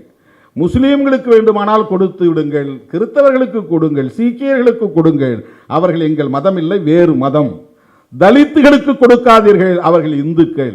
நீ அப்படி கொடுத்தால் அவர்களை இந்து மதத்தில் இருந்து பிரித்து இந்து மதத்தை பலவீனப்படுத்தி விடுவீர்கள், பிளந்து விடுவீர்கள். இதுதான் அவருடைய கன்டென்ஷன், வாதம். யாரு? காந்தியடிகள். இவர் கடிதம் எழுதிட்டு வேற ஒரு போராட்டத்தில் கைதாகி பூனா சிறையில் இருக்கிறார். அந்த நேரத்தில் பிரிட்டிஷ் அரசாங்கம் டிக்ளேர் பண்ணிட்டான் separate electorate for Dalits and tribes. உடனே அவருக்கு ஆத்திரம் வந்து, இதை திரும்ப பெறுகிற வரையில் நான் உண்ணாவிரதம் இருப்பேன், உண்ணாவிரதம் இருந்து நான் உயிரை துறப்பேன் அப்படின்னு பிடிவாதமாக நிற்கிறார். 1 நாள் 2 நாள் என்று போராட்டம் நீடிக்கிறது. தேசத்தந்தையே உண்ணாவிரதம் இருக்கிறார் என்று நாடே பதறுகிறது. தமிழ்நாட்டில் இருந்து ராஜாஜி, MC ராஜா எல்லாம் போறாங்க, போயிட்டு அம்பேத்கரை பார்க்குறாங்க. கஸ்தூர்பா காந்தி உட்பட. வெள்ளக்காரன் சொல்லிட்டான், நாங்கள் டிக்ளேர் பண்ணது தான், இதில் ஏதாவது ஆல்ட்ரேஷன் பண்ணுனா நீ அம்பேத்கர் போய் பாருன்ட்டான்.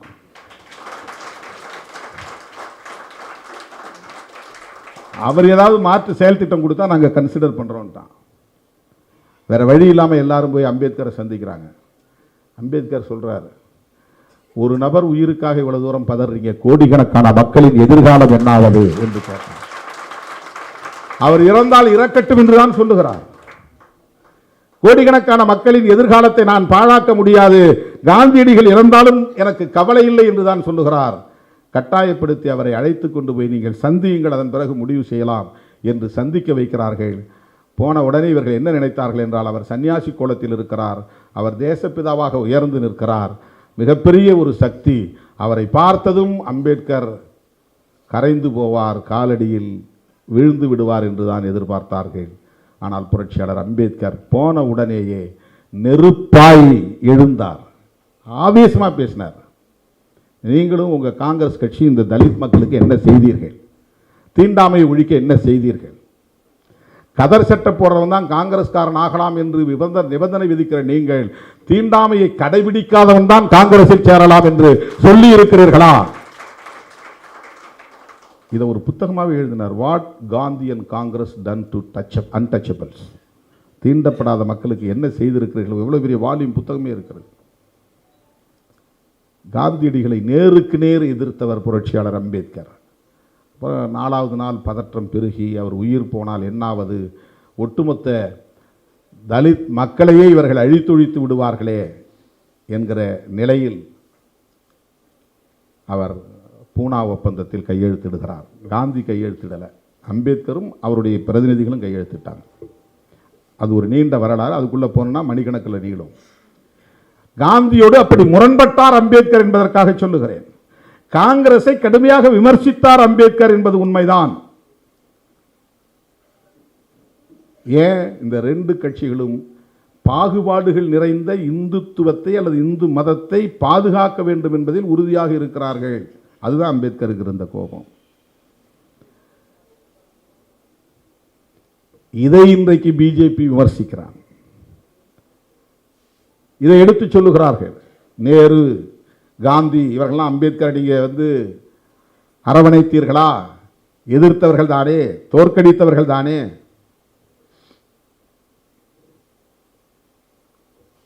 பங்களாதேஷ் இன்னைக்கு ஒரு தனி நாடா இருக்கு.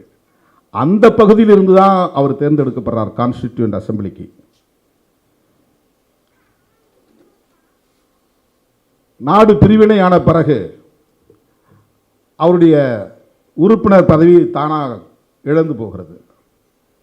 ஏன்னா அந்த நாடே பிரிஞ்சு வேற இடத்துக்கு போயிடுச்சு, வேற நாடாகி போயிடுச்சு. அப்போ அவர் மெம்பராக இருக்க முடியாது. இப்போ மறுபடியும் அவர் மெம்பர் ஆகணும். அப்போது அரசியல் நிர்ணய சபையின் தலைவராக இருந்த டாக்டர் ராஜேந்திர பிரசாத் வெளிப்படையாக சொல்கிறார், அவர் மறுபடியும் வரணும் அரசியல் நிர்ணய சபைக்கு. காங்கிரஸ் சப்போர்ட் பண்ணி அவர் மறுபடியும் போனார் உள்ள. இந்த வரலாறு பிஜேபி பேசுறதில்லை. அதுக்கு பிறகுதான் டிராஃப்டிங் கமிட்டி போடுறாங்க. 22, 23 குழுக்கள் அரசியல் நிர்ணய சபையில் உருவாக்கப்படுகிறது. அதிலே ஒன்று டிராஃப்டிங் கமிட்டி. இந்த டிராஃப்டிங் கமிட்டிங்கிறது தான் அரசியல் சட்டத்தை வரைவு குழு, வரையக்கூடிய குழு. அதனுடைய தலைவராக இவரை தேர்ந்தெடுக்கப்படுறாங்க. அப்போ அம்பேத்கர் பேசுகிறாரு, நான் இந்த கான்ஸ்டிடியூயன்ட் அசம்பிளியில் மெம்பர் ஆகணும்னு விரும்பினது எதற்காகனா, இந்த சாதாரண எளிய மக்களின் உரிமைகளுக்காக குரல் கொடுக்க வேண்டும் என்பதற்காக மட்டும்தான் நான் வந்தேன். ஆனால் வரைவு குழுவிலே என்னை உறுப்பினராக்கியதும் அந்த வரைவு குழுவுக்கே என்னை தலைவராக்கியதும் நான் எதிர்பார்க்காத ஒன்று. அதற்கு நான் நன்றி கடன் பட்டு இருக்கிறேன் என்று பேசினார். அவரே எதிர்பார்க்கல. அது ஒரு அன்பார்ச்சுனேட் மொமெண்ட். அவர் எதிர்பார்க்கல. ஏன் அம்பேத்கர் அவர்களை அன்றைக்கு தேர்வு செய்தார்கள் என்றால், உயர்ந்த சாதி என்று சொல்லிக்கொண்ட யாரும் இந்தியாவின் தலைவிதியை தீர்மானிக்கிற வல்லமை பெற்றவர்களாக இல்லை என்பதுதான். நீ கடவுளுக்கு நெருக்கமானவனாக இருக்கலாம், சாதியிலே உயர்ந்தவனாக இருக்கலாம், ஆனால் ஒரு தேசத்தின் தலையாய விதியை எழுதுவதற்கான சட்ட அறிவோ, அரசியல் அறிவோ, சமூக அறிவோ யாருக்கும் இல்லை என்பதனால் தான் வேறு வழி இல்லாமல் அம்பேத்கர் கைக்கு அது போய் சேர்ந்தது. இல்லைன்னா அவ்வளவு பெரிய சான்ஸ் யாராவது விட்டு கொடுப்பாங்களா? 1930களிலேயே காங்கிரஸ் கட்சி தீர்மானம் போடுகிறது அரசியல் நிர்ணய சபையை உருவாக்க வேண்டும் என்று, அரசியல் சட்டத்தை எழுத வேண்டும் என்று. இப்போ பிரிட்டிஷ்காரன் உங்களில் ஒரு கமிட்டியை நீங்கள் உருவாக்குங்கன்னு அவன் சொல்கிறான். அப்போ மோத்திலால் நேரு தலைமையில் ஒரு கமிட்டி போடுறாங்க. யார் மோத்திலால் நேரு? பண்டிட் ஜவஹர்லால் நேரு அவர்களின் தந்தை. அவர் ஒரு பாரிஸ்டர். அவர் தலைமையில் போட்ட குழு ஒரு சட்டத்தை தயாரித்து, வரைவு நகலை தயாரித்து கொடுத்தார்கள். ஆனால் பிரிட்டிஷ் அரசாங்கம் அதை நிராகரித்து விட்டது. அதில் அந்த வேல்யூஸ் இல்லை, அதற்கான அடிப்படை கூறுகள் இதிலே இல்லை. ஆகவே இதற்கு தகுதியானவர் புரட்சியாளர் அம்பேத்கர் அவர்கள் என்பதை அந்த அரசியல் நிர்ணய சபை தீர்மானித்து அந்த பொறுப்பை அவரிடத்திலே கொடுத்தார்கள். 2 ஆண்டுகள் 11 மாதங்கள் 17 நாட்கள், கிட்டத்தட்ட 3 ஆண்டு காலம் அல்லும் பகலும் அயராது உழைத்து உலகத்தில் உள்ள அத்தனை அரசியலமைப்பு சட்டங்களையும் படித்து இந்த தேசத்திற்கு ஏற்ற நாடாளுமன்ற ஜனநாயகத்தை உயிர் மூச்சாக கொண்ட ஒரு அரசமைப்பு சட்டத்தை வகுத்தளித்தவர் புரட்சியாளர் அம்பேத்கர் அவர்கள். அந்த அரசமைப்பு சட்டம் உயிர்ப்போடு இருந்தால் மட்டுமே இந்த தேசத்தை கட்டமைக்க முடியும். ஏன்னா இந்த கான்ஸ்டிடியூஷன் வந்த நேரத்தில் நேஷன்ஹுட் இல்லை, ஒரு தேசமாகவே இது இல்லை. எல்லாத்தையும் இணைச்சாங்க, ஆனால் அவன் தனித்தனியாக தான் இருக்கிறான். இங்கே பல மதங்கள், பல மொழிகளை பேசுகிற பல்வேறு தேசிய இனங்கள், சுதேச அரசுகளாக இருந்த பாரம்பரியம் உள்ள பகுதிகள், பிரிட்டிஷ் அரசாங்கத்தின் கட்டுப்பாட்டில் இருந்த வேறு ஆட்சி நிர்வாக முறையை கொண்ட பகுதிகள், இதெல்லாம் ஒன்றா சேர்க்கணும். இதுக்கு ஒரு நேஷன்ஹுட் வேணும், ஒரு தேசிய அடையாளம் வேணும். இதை ஒரு தேசமாக்க வேண்டும். இதை ஒரு தேசமாக்க வேண்டும் என்கிற இடத்தில்தான் அரசமைப்பு சட்டத்தின் தேவை எழுகிறது. ஒரே அரசமைப்பு சட்டம், ஒரே நீதி நிர்வாக முறை, ஒரே வகையிலான ஆட்சி நிர்வாக முறை, இதெல்லாம் இருந்தால் தானே ஒரு தேசம் உருவாகும், ஒரு நேஷன்ஹுட் என்பது உருவாகும். அதற்கேற்ப ஒரு சட்டத்தை வடிவமைக்க வேண்டும். அது பயாஸ்டாக இருந்துடக்கூடாது. சிறுபான்மையினருக்கு பாதுகாப்பு இல்லாத நிலை இருந்து விடக்கூடாது. இங்கே மொழி சிறுபான்மையினர் இருக்கிறார்கள், மத சிறுபான்மையினர் இருக்கிறார்கள், சாதி சிறுபான்மையினர் இருக்கிறார்கள். சிறுபான்மையினர் என்பது வெறும் இஸ்லாமியர்கள் கிறிஸ்தவர்களை மட்டும் குறிக்கிறது அல்ல. ஒரு மாநிலத்துக்குள்ள பிற மொழி பேசுகிறவங்க சிறுபான்மையினர், தமிழ் பேசுகிறவங்க பெரும்பான்மை, தெலுங்கு பேசுகிறவங்க சிறுபான்மை, கர்நாடகாவோட கன்னடம் பெரும்பான்மை, தமிழ் சிறுபான்மை. கிராமங்களுக்கு போனால் பிரசாதிகள் பெரும்பான்மை, தலித் சிறுபான்மை.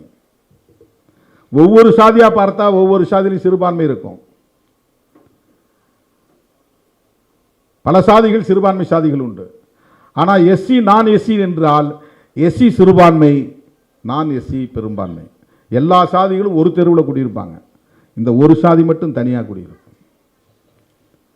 இந்த ஒரு சாதியை அவர்கள் ஒதுக்கி வைத்தவர்கள் இல்லை, இவர்களை ஒதுங்கி வாழ்ந்தவர்கள். உங்களோடு நாங்கள் சேர முடியாதுன்னு ஒதுங்கி வாழ்ந்தவர்கள். நீங்கள் பிற்போக்குத்தனமான புராண நம்பிக்கைகளை கொண்டவர்கள், நாங்கள் பௌத்தத்தை பின்பற்றிய பகுத்தறிவாளர்கள் என்று இவர்கள் ஒதுங்கி நின்றவர்கள். அதுதான் வரலாறு.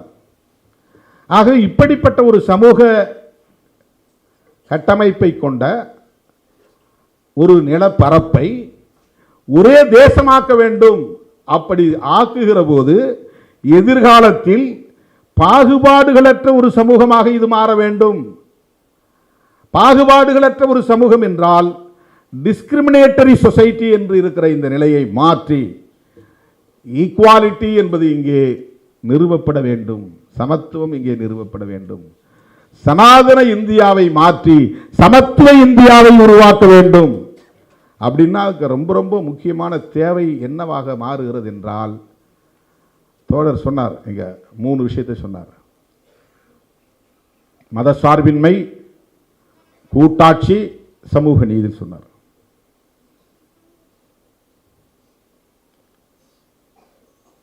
அரசமைப்பு சட்டத்தில் முக்கியமான அடிப்படை கூறுகள் சோசலிசம், செக்யூலரிசம், ஃபெடரலிசம், புளூரலிசம். இந்த 4 ரொம்ப முக்கியமான கோட்பாடுகள். சோசலிசம் என்பது சமதர்மம், செக்யூலரிசம் என்பது மதசார்பின்மை, ஃபெடரலிசம் என்பது கூட்டாட்சி தத்துவம், புளூரலிசம் என்பது பன்மைத்துவம். இந்தியாவுக்குள்ள எத்தனை மதங்களும் இருக்கலாம், புளூரலிசம். எத்தனை மொழியை பேசக்கூடிய தேசிய இனங்களும் இருக்கலாம், புளூரலிசம், பன்மைத்துவம். அவரவருக்கு அந்தந்த தனித்துவம் பாதுகாக்கப்பட வேண்டும். ஆனால் ஒரு நேஷன்ஹுட் உருவாக வேண்டும். இது எவ்வளவு பெரிய சிக்கலான ஒரு வாழ்க்கை முறை பாருங்க. எத்தனை தேசிய இனங்களும் இருக்கலாம், எத்தனை மதங்களும் இருக்கலாம்.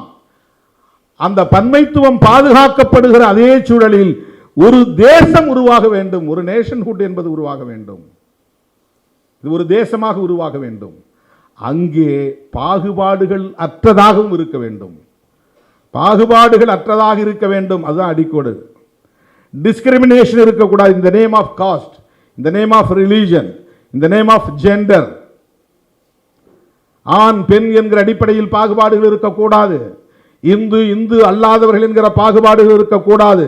உயர்ந்த சாதி தாழ்ந்த சாதி என்கிற பாகுபாடுகள் இருக்கக்கூடாது. வர்ணாசிரம அடிப்படையில் பாகுபாடுகள் இருக்கக்கூடாது. பாகுபாடற்ற ஒரு தேசத்தை கட்டமைக்க வேண்டுமானால் மதசார்பின்மை என்பது இந்த தேசத்தின் ஆன்மாவாக இருந்தாக வேண்டும். ஏன் மதசார்பின்மை? நீ குடிமகனாக இருக்கிறவன் எந்த மதத்தையும் பின்பற்றலாம். அரசாங்கம் எந்த மதத்தையும் சார்ந்து இருக்கக்கூடாது. அதுதான் மதசார்பின்மை. எல்லா நாடுகளுக்கும் அரச மதம் இருக்கிற போது ஏன் இந்தியாவுக்கு அரச மதம் இருக்கக்கூடாது? இது லாஜிக்கல் கொஸ்டின். ஆர்எஸ்எஸ் கேட்கறது ரொம்ப லாஜிக்கலான ஒரு கொஸ்டின். பிஜேபி கேட்பது லாஜிக்கல் கொஸ்டின் தான். தர்க்க ரீதியாக பார்த்தால் இது சரி. இலங்கை ஒரு பௌத்த நாடு, சீனா ஒரு பௌத்த நாடு, பாகிஸ்தான் ஒரு முஸ்லீம் நாடு, அரபு நாடுகள் எல்லாம் முஸ்லீம் நாடுகள், ஐரோப்பிய நாடுகள் எல்லாம் கிறிஸ்தவ நாடுகள், ஆசிய நாடுகள் எல்லாம் பௌத்த நாடுகள். ஆசியா கண்டத்திற்குள்ளே சிக்கியிருக்கிற இந்தியா மட்டும் மதசார்பற்ற நாடாக இருக்க வேண்டுமா? இந்தியாவுக்கு ஏன் மதம் அரச மதம் இருக்கக்கூடாது?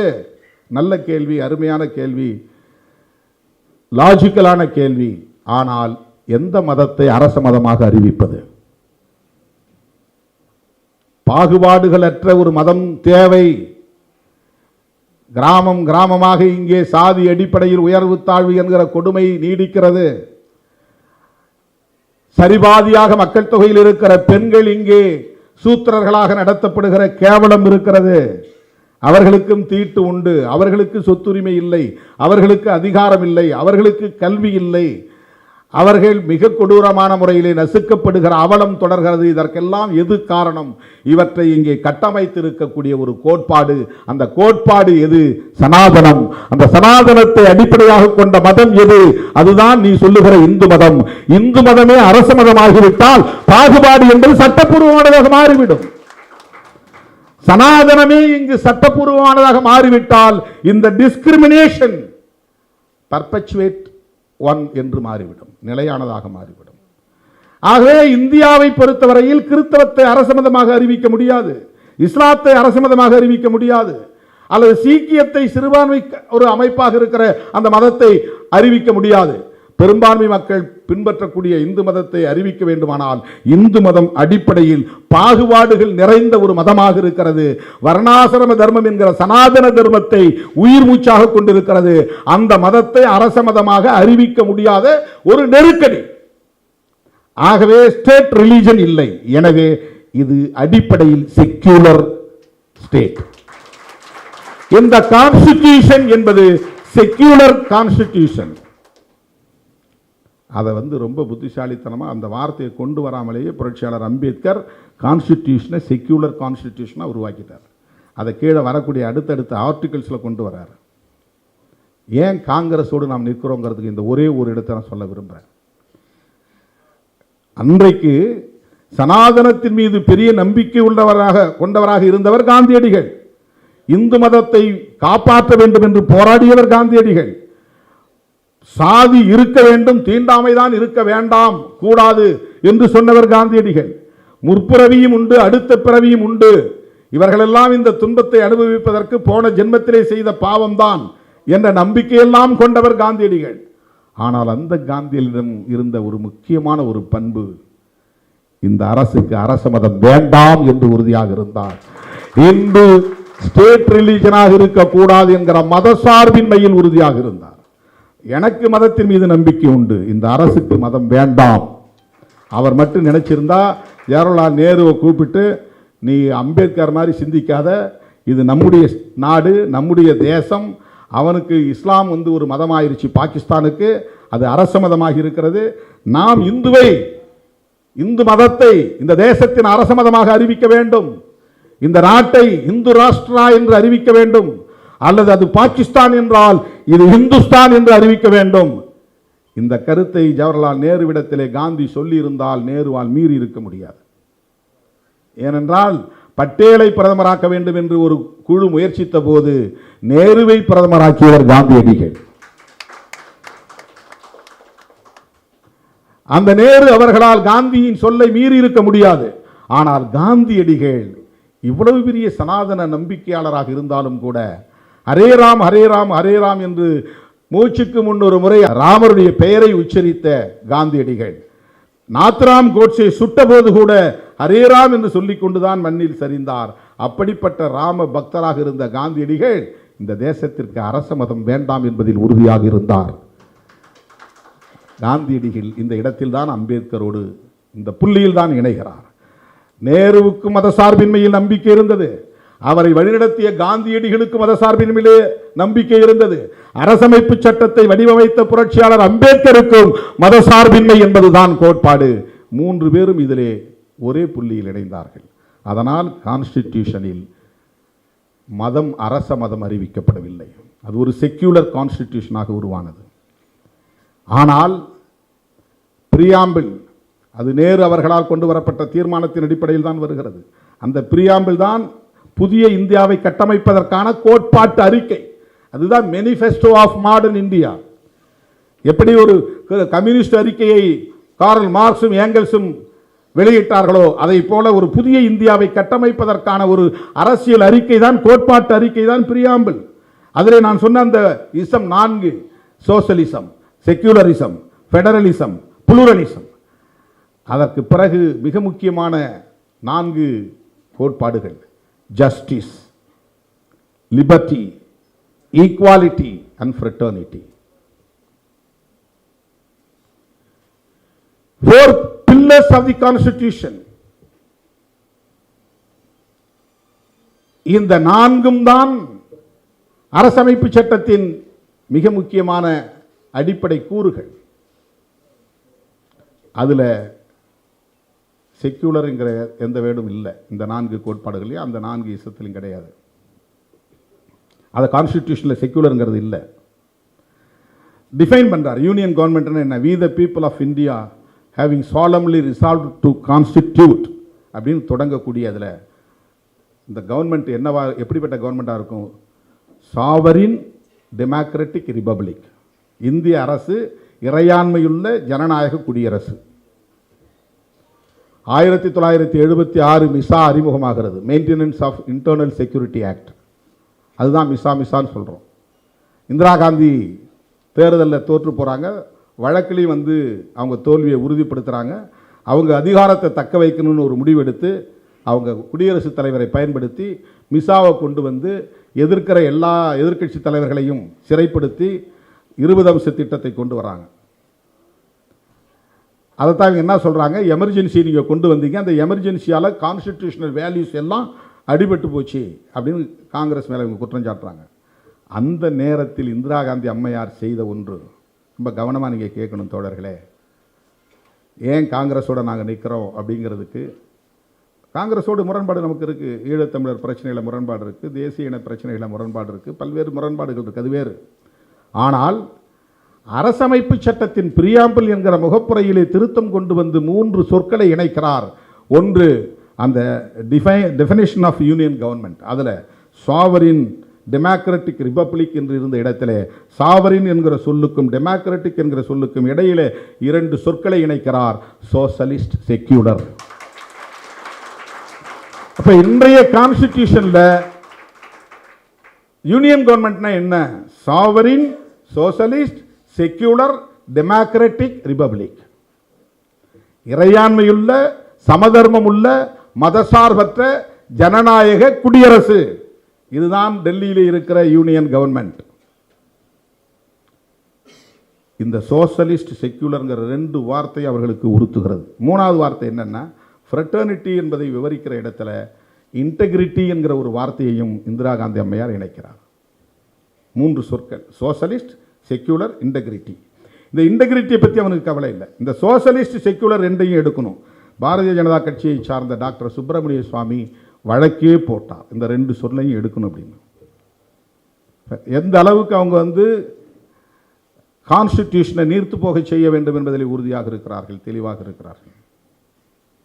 பல அமைப்புகள் அப்படி புதுசாக நாங்களே கான்ஸ்டிடியூஷன் உருவாக்கிட்டோன்னு உத்தரப்பிரதேசத்தை அறிவித்தான். இந்த தேர்தலுக்கு முன்னால் சங்கராச்சாரியார் சபான்னு ஒரு அமைப்பு, அந்த அமைப்பு அறிவிச்சது 2024 தேர்தலில் மீண்டும் பிஜேபி தான் ஆட்சிக்கு வரும். ஆட்சிக்கு வந்தால் நாங்கள் எழுதியிருக்கிற இந்த டிராஃப்டிங் கமிட்டி கான்ஸ்டிடியூஷன், அந்த டிராஃப்டிங் கான்ஸ்டிடியூஷன் டிராஃப்டட் கான்ஸ்டிடியூஷன் தான் சட்டமாக போகுது.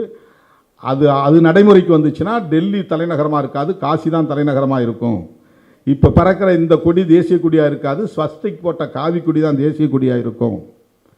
முஸ்லீம்கள், கிறிஸ்தவர்கள் இந்த நாட்டில் வாழலாம், பிஸ்னஸ் பண்ணலாம், ஓட்டு போட முடியாது. இதெல்லாம் கான்ஸ்டிடியூஷனில் அவன் எழுதின இந்த டிராஃப்டில் சொல்லியிருக்கிறான், அதை அனௌன்ஸ் பண்ணான் ஒருத்தன். அதில் 2 பேர் ரிட்டையர்டு சுப்ரீம் கோர்ட் ஜட்ஜஸ் வேறு கமிட்டியில் இருக்கிறாங்க. நாம் வேறு என்னவோ பார்த்துட்டு உட்காந்துருக்கோம், வெறும் எலக்டோரல் பாலிடிக்ஸ் மட்டும் பார்த்துருக்கோம். அவங்க எந்த அளவுக்கு ஐடியாலஜிக்கலாக வேலை செஞ்சுட்டு இருக்கிறாங்க, எவ்வளவு தொலைநோக்கு பார்வையோட வேலை செய்து கொண்டு இருக்கிறார்கள். அப்போ சோசலிஸ்ட் செக்யூலருங்கிறத அவங்க கண்ணை உறுத்தக்கூடிய நெருடல். இதை கொண்டு வந்து இணைச்சது இந்திரா காந்தி அம்மையார். மிசா காலத்திலே கொண்டு வந்து சேர்த்தார். இன்னும் 10 வருஷத்துக்கு பின்னால் ஆர்எஸ்எஸ் காரன் ஆட்சிக்கு வந்தாலும் வருவான், அவன் வெளிப்படையாக ஸ்டேட் ரிலீஜன் அறிவிக்கிறதுக்கு வாய்ப்பு இருக்குது. அதை இப்போயே நாம் உறுதிப்படுத்தணும். ஏற்கனவே இம்ப்ளைடு தான் என்றாலும் கூட அதை எஸ்டாப்ளிஷ் பண்ணணும் என்கிற அடிப்படையில் ஏற்கனவே ஸ்டேட் ரிலீஜன் இல்லை என்பதை கூட அதை உறுதிப்படுத்தணும் என்பதற்காக செக்யூலர் என்கிற வார்த்தையை இணைத்தவர். இப்போ நேருவுக்கும் மதசார்பின்மையிலே நம்பிக்கை இருக்கிறது, அவருடைய மகள் இந்திரா காந்தி அம்மையாருக்கு மதசார்பின்மையிலே நம்பிக்கை இருக்கிறது. இன்றைக்கு அவருடைய பேரன் ராகுல் காந்திக்கு மதசார்பின்மையிலே நம்பிக்கை இருக்கிறது. அதனால்தான் நேருவின் கொள்ளு பேரனாக இருக்கிற ராகுல் காந்தி கான்ஸ்டிடியூஷனை எடுத்து உயர்த்தி பிடிக்கிறார். கான்ஸ்டிடியூஷன் என்பதுதான் இன்றைக்கு இந்த புதிய தேசத்தை கட்டமைப்பதற்கான ஒரு கோட்பாட்டு அறிக்கை. அதற்கு நேர் எதிரான கும்பல் ஆட்சி பீடத்தில் அமர்ந்திருக்கிறது. அதனுடைய வேல்யூஸ், அதனுடைய விழுமியங்கள் மெல்ல மெல்ல நீர்த்து போக செய்கிறார்கள். 1-2 சொல்றேன். 370 ரிப்பீல் பண்ணது, இது கான்ஸ்டிடியூஷன் மீது நடத்தப்பட்ட கொடும் தாக்குதல். ஜம்மு காஷ்மீரை உடைச்சி யூனியன் டெரிட்டரியா மாத்தினது, இது கான்ஸ்டிடியூஷனுக்கு எதிரான தாக்குதல். EWS economically weaker section act, SC/STக்கு இடஒதுக்கீடு இருக்கு, சட்டம் கிடையாது, தனி சட்டம் இல்லை. ஓபிசிக்கு இடஒதுக்கீடு இருக்கிறது, தனி சட்டம் கிடையாது. ஓபிசிக்கு இடஒதுக்கீடு மண்டல் பரிந்துரை மூலம் தான் வந்துச்சு. மண்டல் பரிந்துரை வருவதற்கு முன்னால் காக்கா கலேல்கார் கமிஷன் வந்தது. காக்கா கலேல்கார் கமிஷன் யாரால வந்ததுன்னா அம்பேத்கரால் வந்தது. அவர் ரிசைன் பண்ண பிறகு ஏற்பட்ட ஒரு தாக்கத்தின் விளைவாக பாராளுமன்றத்தில் எதிரொலித்தது. அதனால ஓபிசி மக்களுடைய சோசியல் ஸ்டேட்டஸ் என்ன, எக்கனாமிக்கல் ஸ்டேட்டஸ் என்ன என்பதை கண்டறிவதற்காக போடப்பட்ட ஒரு கமிஷன், காக்கா கலேல்கர் கமிஷன், ஓபிசி நிலைமையை கண்டறிவதற்கு. அது நடைமுறைப்படுத்தப்படலை. ஏன்னா காங்கிரஸுக்குள்ள ஆர்எஸ்எஸ் சக்திகள் இருந்தார்கள், அதனால் நடைமுறைப்படுத்தப்படலை. அப்புறம் பிஜேபி தனியாக வந்துருச்சு கட்சி. அதனால் இதில் இருந்தவங்களாம் நிறைய பேர் வெளியே போயிட்டாங்க. காங்கிரஸில் கொஞ்சம் ட்ரெயின் ஆயிடுச்சு, அந்த சக்திகள்லாம் வெளியே போயிட்டாங்க. அதன் பிறகு விபி சிங் ஆட்சி காலத்தில் மண்டல் பரிந்துரை நடைமுறைக்கு வருது. அப்போ உற்ற துணையாக இருந்தது யார்? இந்தியா முழுக்க ஓபிசிக்கு இடஒதுக்கீடு கொடுக்கலாம் என்பதை ஆதரித்தவர்கள் தலித்துகளும் பழங்குடியிலும் தான். ராம்விலாஸ் பாஸ்வான் கூடவே இருந்தார். மாயாவதி உட்பட அத்தனை தலித் தலைவர்களும் அம்பேத்கர் இயக்க தலைவர்களும் அதை வரவேற்றார்கள். எதிர்த்தது யார்? ஓபிசி சமூகத்தை சார்ந்த இளைஞர்கள் சிந்திக்க வேண்டும். எதிர்த்தவர்கள் ஆர்எஸ்எஸ், பிஜேபி. அத்வானி தலைமையிலே ரத யாத்திரை நடந்தது. ரத யாத்திரையை மண்டல் பரிந்துரையை எதிர்த்து நடந்தது. விபி சிங் ஆட்சியை கவிழ்த்தார்கள். மண்டல் பரிந்துரை நடைமுறைப்படுத்தக்கூடாது என்று எதிர்த்தார்கள். அதுவே பெரிய வன்முறையில் போய் முடிந்தது. அந்த எழுச்சி தான் பாபர் மசூதியை போய் இடித்தது. அந்த ரத யாத்திரை தான் பிஜேபி ஆட்சிக்கு வருவதற்கு வழிவகுத்தது. ரத யாத்திரை எதை எதிர்த்து வந்தது? மண்டல் பரிந்துரையை எதிர்த்து வந்தது. அப்படிப்பட்ட பிஜேபியோடு ராமதாஸ் போன்றவர்கள் கூட்டணி வைத்திருக்கிறார்கள். இவர்கள் பிசி, ஓபிசி, எம்பிசிக்கு ஆதரவானவர்களா என்பதை எண்ணி பார்க்க வேண்டும். ஓபிசி மக்களுக்கு இடஒதுக்கீடு கொடுக்க கூடாது என்று இந்தியாவிலே ரத்த கலரியை ஏற்படுத்திய ஆர்எஸ்எஸ் கும்பலுக்கு துணை போவது ஓபிசி மக்களுக்கானதா என்பதை எண்ணி பார்க்க வேண்டும். அன்றைக்கு அவர்களுக்கு எதிராக இருந்தவர்கள், விபி சிங்குக்கு ஆதரவாக இருந்தவர்கள் தலித்துகள் தான், தலித் அமைப்புகள் தான். அன்றைக்கு நாங்கள் தேர்தல் புறக்கணிப்பிலே இருந்த காலம் மதுரையிலே ஆர்எஸ்எஸ் கும்பலை எதிர்த்து நாங்கள் அறிக்கைகள் வெளியிட்டிருக்கிறோம், சுவரொட்டிகள் ஒட்டி இருக்கிறோம். 69% இடஒதுக்கீட்டுக்கு பாதுகாப்புக்காக பல போராட்டங்களை மதுரையிலே நடத்தியிருக்கிறோம். சைக்கிள் பேரணி நடத்தியிருக்கிறோம். விமான மறியல் போராட்டம் என்றெல்லாம் நாங்கள் அறிவித்து கைதாகி இருக்கிறோம். போய் நாங்கள் ஏர்போர்ட்டுக்குள்ளே நுழைவோம்னு சொல்லிட்டு போனோம். அவனியாபுரத்தில் அம்பேத்கர் சிலையிலிருந்து என்னுடைய தலைமையில் ஒரு 1000 பேர் நாங்கள் திரண்டோம். நாங்கள் விமான நிலையத்தை நோக்கி போகிறோம். யாருக்கான இடஒதுக்கீடு? எஸ்சிக்கான இடஒதுக்கீடு ஏற்கனவே கான்ஸ்டிடியூஷனில் ப்ரொடெக்டிவாக இருக்குது, பாதுகாப்பாக இருக்குது. ஆனால் அம்பேத்கர் இயக்கங்கள் எல்லாம் ஓபிசி இடஒதுக்கீட்டுக்காக போராடி கொண்டிருந்தார்கள். ஆனால் இன்றைக்கும் ஓபிசி தலைவர்கள் தான் அமித்ஷா, மோடி உட்பட ஆர்எஸ்எஸ்க்கு சேவை செய்து கொண்டிருக்கிறார்கள். சனாதனத்தை இங்கே பாதுகாப்பதற்கு போராடி கொண்டிருக்கிறார்கள். அருமை தோழர்களே, இடபிள்யூஎஸ் அதாவது எக்கனாமிக்கலி வீக்கர் செக்ஷன் என்கிற முன்னேறிய சாதியில் உள்ள பொருளாதாரத்தில் நலிவடைந்தவர்களுக்கு இடஒதுக்கீடு, அதற்கு ஒரு சட்டம் வந்து விட்டது. ஓபிசிக்கு சட்டம் இல்லை, எஸ்சி எஸ்டிக்கு சட்டம் இல்லை. அது ஒரு தாக்குதல். அரசமைப்பு சட்டத்தின் அனைத்து விழுமியங்களையும் நீர்த்து போக செய்யக்கூடிய வகையில் புதிய புதிய நடவடிக்கைகளை மேற்கொண்டு வருகிறார்கள். சோஷியல் ஜஸ்டிஸ், சமூக நீதி, அதுதான் சமூக ஜனநாயகத்திற்கான அடிப்படை. சமூக ஜனநாயகம் என்ன? ஒரு ஓட்டு சொன்னார் ஆழி செந்தில்நாதன், 1 man 1 vote 1 value. இது பொலிட்டிக்கல் டெமோக்ரஸி. ஒரு மனுஷனுக்கு ஒரு ஓட்டு ஒரே மதிப்பு. அம்பானி போட்டாலும் அதுதான், நான் போட்டாலும் அதுதான். ஓட்டுக்கு ஒரு மதிப்பு தான். இது பொலிட்டிக்கல் டெமோக்ரஸி. சமூக ஜனநாயகம், சோஷியல் ஜஸ்டிஸை நடைமுறைப்படுத்தினால்தான் சமூக ஜனநாயகம் உருவாகும். அம்பேத்கர் அதை விலைக்கு பேசுகிறார். லிபர்ட்டி, ஈக்குவாலிட்டி அண்ட் ஃப்ரெட்டர்னிட்டி, இந்த மூன்றையும் விவரித்து பேசுகிறார். இந்த மூணும் தனித்தனியானதல்ல, இந்த மூணும் ஒன்னோடு ஒன்று பின்னி பிணைந்தது. லிபர்ட்டி இல்லாமல் சுதந்திரமும் சமத்துவமும் கிடையாது. சமத்துவம் இல்லாமல் சுதந்திரமும் சகோதரத்துவமும் கிடையாது. சகோதரத்துவம் இல்லாமல் சுதந்திரமும் சமத்துவமும் கிடையாது. இந்த மூணும் ட்ரினிட்டி என்று சொல்கிறார். முக்கொள்கை, 3 கொள்கை ஒன்றோடு ஒன்று தொடர்புடையது. இதை நீங்கள் நடைமுறைப்படுத்துகிற போதுதான் கல்வி, சுகாதாரம், வேலைவாய்ப்பு, பொருளாதார மேம்பாடு போன்றவற்றை உறுதிப்படுத்தும் போதுதான் சோஷியல் டெமோக்ரஸி என்பது நடைமுறைக்கு வரும்.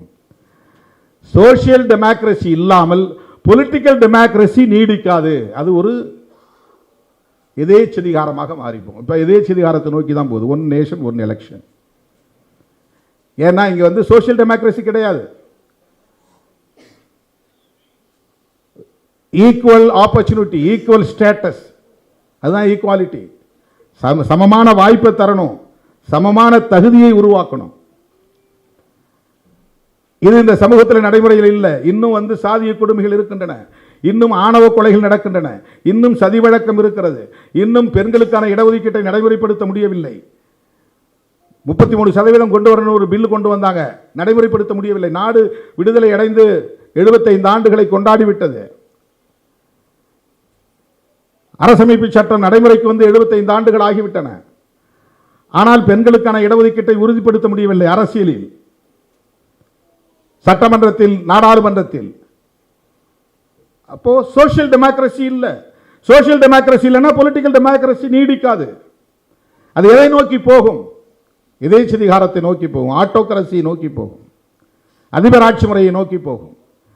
அம்பேத்கர் வடிவமைத்திருக்கிற அரசமைப்பு சட்டம் பார்லிமெண்டரி டெமோக்ரஸி என்கிற நாடாளுமன்ற ஜனநாயகத்தை அடிப்படையாக கொண்டது. அமெரிக்காவுக்கு இங்கே உள்ள வித்தியாசம் அதுதான். அது குடியரசுத் தலைவரை முதன்மைப்படுத்துகிற அரசமைப்பு சட்டம். நாடாளுமன்றத்துக்கு முக்கியத்துவம் கிடையாது. அந்த பிரசிடென்ட் என்ன சொன்னாலும் அதுதான் சட்டம், அதுதான் முக்கியமானதாக கருதப்படும். அவன் வந்து டிசிஷன் எடுக்க முடியும். அவர் தான் அங்கே ஆட்சி தலைவர். இங்கே வந்து ஆட்சி நிர்வாக தலைவர் பிரதமர். பிரதமர் யார்? ஒரு சாதாரண நாடாளுமன்ற உறுப்பினர். அவரும் one among the parliament member. பிரதமருங்கிறவர் தனியான ஒரு பதவி கிடையாது. அவர் வந்து உறுப்பினர்கள் ஒரு உறுப்பினர். அவர் இப்போ அவரும் வந்து அங்கே சாதாரண உறுப்பினர் மாதிரி உட்காரணும். உள்ள பிரதமருக்கு தனி சேர் கிடையாது. சபாநாயகருக்கு கூட தனி சேர் உண்டு. பிரதமருக்கு தனி சேர் கிடையாது. முதலமைச்சருக்கு தனி சேர் கிடையாது. முதலமைச்சரும் ஒரு சட்டமன்ற உறுப்பினர் தான். அவைக்கு போனான் ஸ்பீக்கர் தான் தனி நாற்காலி, அவையை நடத்தக்கூடிய அவைத்தலைவர். முதலமைச்சர் யாரு? சாதாரணமான சட்டமன்ற உறுப்பினர் தான். அவங்க கட்சி அவர் கையில் அந்த முதலமைச்சர் அதிகாரத்தை கொடுத்துருக்கு, அவ்வளவுதான். பிஜேபி அவங்க கையில் எங்களுக்கான நாடாளுமன்ற குழு தலைவர் இவர் தான், இவர் வந்து பிரதமர் பொறுப்பில் உட்கார்ந்துருப்பாரு அப்படின்னு அவங்க சொல்றாங்க. அப்போ நாடாளுமன்றம் தான் சுப்ரீமோ. நாடாளுமன்றம் தான் சுப்ரீமோ, பிரசிடென்ட் சுப்ரீமோ கிடையாது. அவர் வந்து ஒரு மன்னர் மாதிரி. இப்போ பார்லிமெண்ட் லண்டனில் இங்கிலாந்தில் வந்து ஒரு மன்னர் இருக்கிறாரு, மன்னருக்கு அதிகாரம் கிடையாது. அங்கே பார்லிமெண்ட் தான் அதிகாரம். அதே வடிவத்தில் இந்த இப்போ பார்லிமெண்டரி டெமோக்ரஸி தான் முக்கியமானது. என்னன்னா ஆளுங்கட்சி எந்த நேரத்தில் எதிர்கட்சி செக் வைக்க முடியும், நம்பிக்கையில்லா தீர்மானம் கொண்டு வர முடியும், ஆட்சியை கவிழ்க்க முடியும். வாஜ்பாய் ஆட்சியை கவிழ்க்க முடிந்தது, விபி சிங் ஆட்சியை கவிழ்க்க முடிந்தது. இந்த அதிகாரம் மக்கள் கையில் இருக்கிறது. எப்படி மக்கள் கையில் இருக்குன்னா எதிர்கட்சி உறுப்பினர் வடிவத்தில் இருக்குது, மக்கள் கையில் இருக்கு. இந்த நாடாளுமன்ற ஜனநாயகத்தினுடைய சிறப்பு இதுதான். இந்த நாடாளுமன்ற ஜனநாயகத்தை செக் அண்ட் பேலன்சஸ் என்கிற வகையில் இருக்கிற இந்த ஜனநாயகத்தை சிதைக்கக்கூடிய வகையில் 5 வருஷம் ஒரு சிங்கிள் லார்ஜஸ்ட் பார்ட்டி ஆட்சிக்கு வந்துச்சுன்னா அறுதி பெரும்பான்மை தேவையில்லை, பாதிக்கு மேலே இருக்கணும் அப்படின்னு தேவையில்லை. எல்லா கட்சிகளுடையும் பெரிய கட்சியாக இது வந்துருக்குது, இவங்க ஆட்சிக்கு வரலாம். ஆட்சிக்கு வந்த பிறகு 5 வருஷம் அவனை யாரும் கேள்வி கேட்கக்கூடாது, நம்பிக்கையில்லா தீர்மானம் கொண்டு வரக்கூடாது, ஆட்சியை கழுக்கக்கூடாது, ஸ்டேபிள் கவர்மெண்ட் கொண்டு வரும். இந்த ஃபிக்ஸட் டேர்ம், அதான் ஒன் நேஷன் ஒன் எலெக்ஷன். இதுதான் ஆட்டோக்ரஸி, இது டெமோக்ரஸி கிடையாது. அந்த நிலைக்கு கொண்டு போயிருது.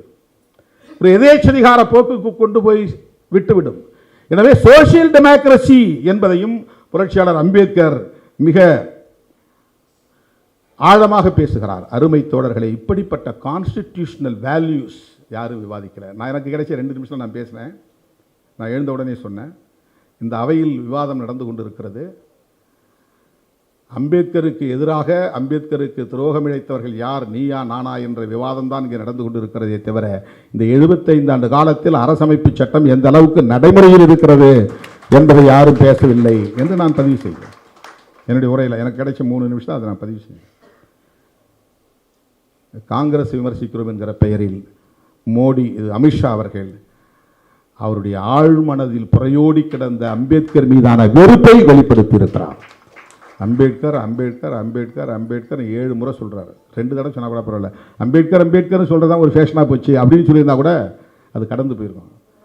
அம்பேத்கர் அம்பேத்கர் அம்பேத்கர், நாடே அம்பேத்கர் பெயரை உச்சரிக்கிறது என்று அவருக்கு ஒரு இரிட்டேஷன் இருக்குது, தாங்கிக் கொள்ள முடியல, ஒரு ஒவ்வாமை, அலர்ஜி. இது எப்படி நிகழும்? வீர சவர்கர் வீர சவர்கர் வீர சவர்கர் சொன்னால் உனக்கு மகிழ்ச்சியாக இருக்கும்ல? நீ பேசுறல்ல, திரும்ப திரும்ப பேசுறல்ல, 1000 முறை உச்சரிக்கிறல்ல. அவர் என்ன விடுதலை போராட்ட வீரரா? அவர் என்ன கான்ஸ்டிடியூஷனல் ஃப்ரேமரா? கான்ஸ்டிடியூஷன் அசம்பிளியில் அவர் ஏதாவது பங்கெடுத்து விவாதித்திருக்கிறாரா? என்ன, எந்த வகையில் அவரை வந்து நீங்கள் வந்து கொண்டாடுறீங்க? அவரை கொண்டாடும் போது ஏன் அம்பேத்கரை கொண்டாடக்கூடாது? நாடாளுமன்றத்தில் எப்படி பகவான் பேரை உச்சரிக்க முடியும்? கோயிலுக்கு போனால் பகவான் பேரை உச்சரிக்கலாம், முருகன் பழனிமலைக்கு போனால் முருகா முருகா முருகான்னு சொல்லலாம், நடராஜர் கோயிலுக்கு போனால் சிவா சிவா சிவான்னு சொல்லலாம். பார்லிமெண்ட்டில் வந்து எப்படி சிவா சிவா சிவான்னு சொல்ல முடியும், முருகா முருகா என்று சொல்ல முடியும்? பார்லிமெண்ட்டுக்கு போனால் அம்பேத்கர் அம்பேத்கர் அம்பேத்கர் அம்பேத்கர் அம்பேத்கர் அம்பேத்கர் அம்பேத்கர் தான் பேச முடியும். அவர் கான்ஸ்டிடியூஷன் மேக்கர், அவர் தானே கான்ஸ்டிடியூஷனை உருவாக்குனாரு. நீ எதை பேசினாலும் கான்ஸ்டிடியூஷனை தொடாம பேச முடியாது, எதை பேசினாலும் கான்ஸ்டிடியூஷனை தொடாம பேச முடியாது. எவ்வளோ பெரிய செக் வச்சிருக்காரு பாருங்க அம்பேத்கர், அவருடைய அறிவாக்கலாம். எந்த அம்பேத்கரை நீ தொடக்கூட முடியாத தீண்டப்படாதவன் நீ அவமதித்தாயோ அந்த அம்பேத்கர் பெயரை நாள்தோறும் உச்சரித்தாக வேண்டிய ஒரு கட்டாயத்தை அவர் ஏற்படுத்தி இருக்கிறார். எவ்வளவு பெரிய புரட்சி, எவ்வளவு பெரிய புரட்சி.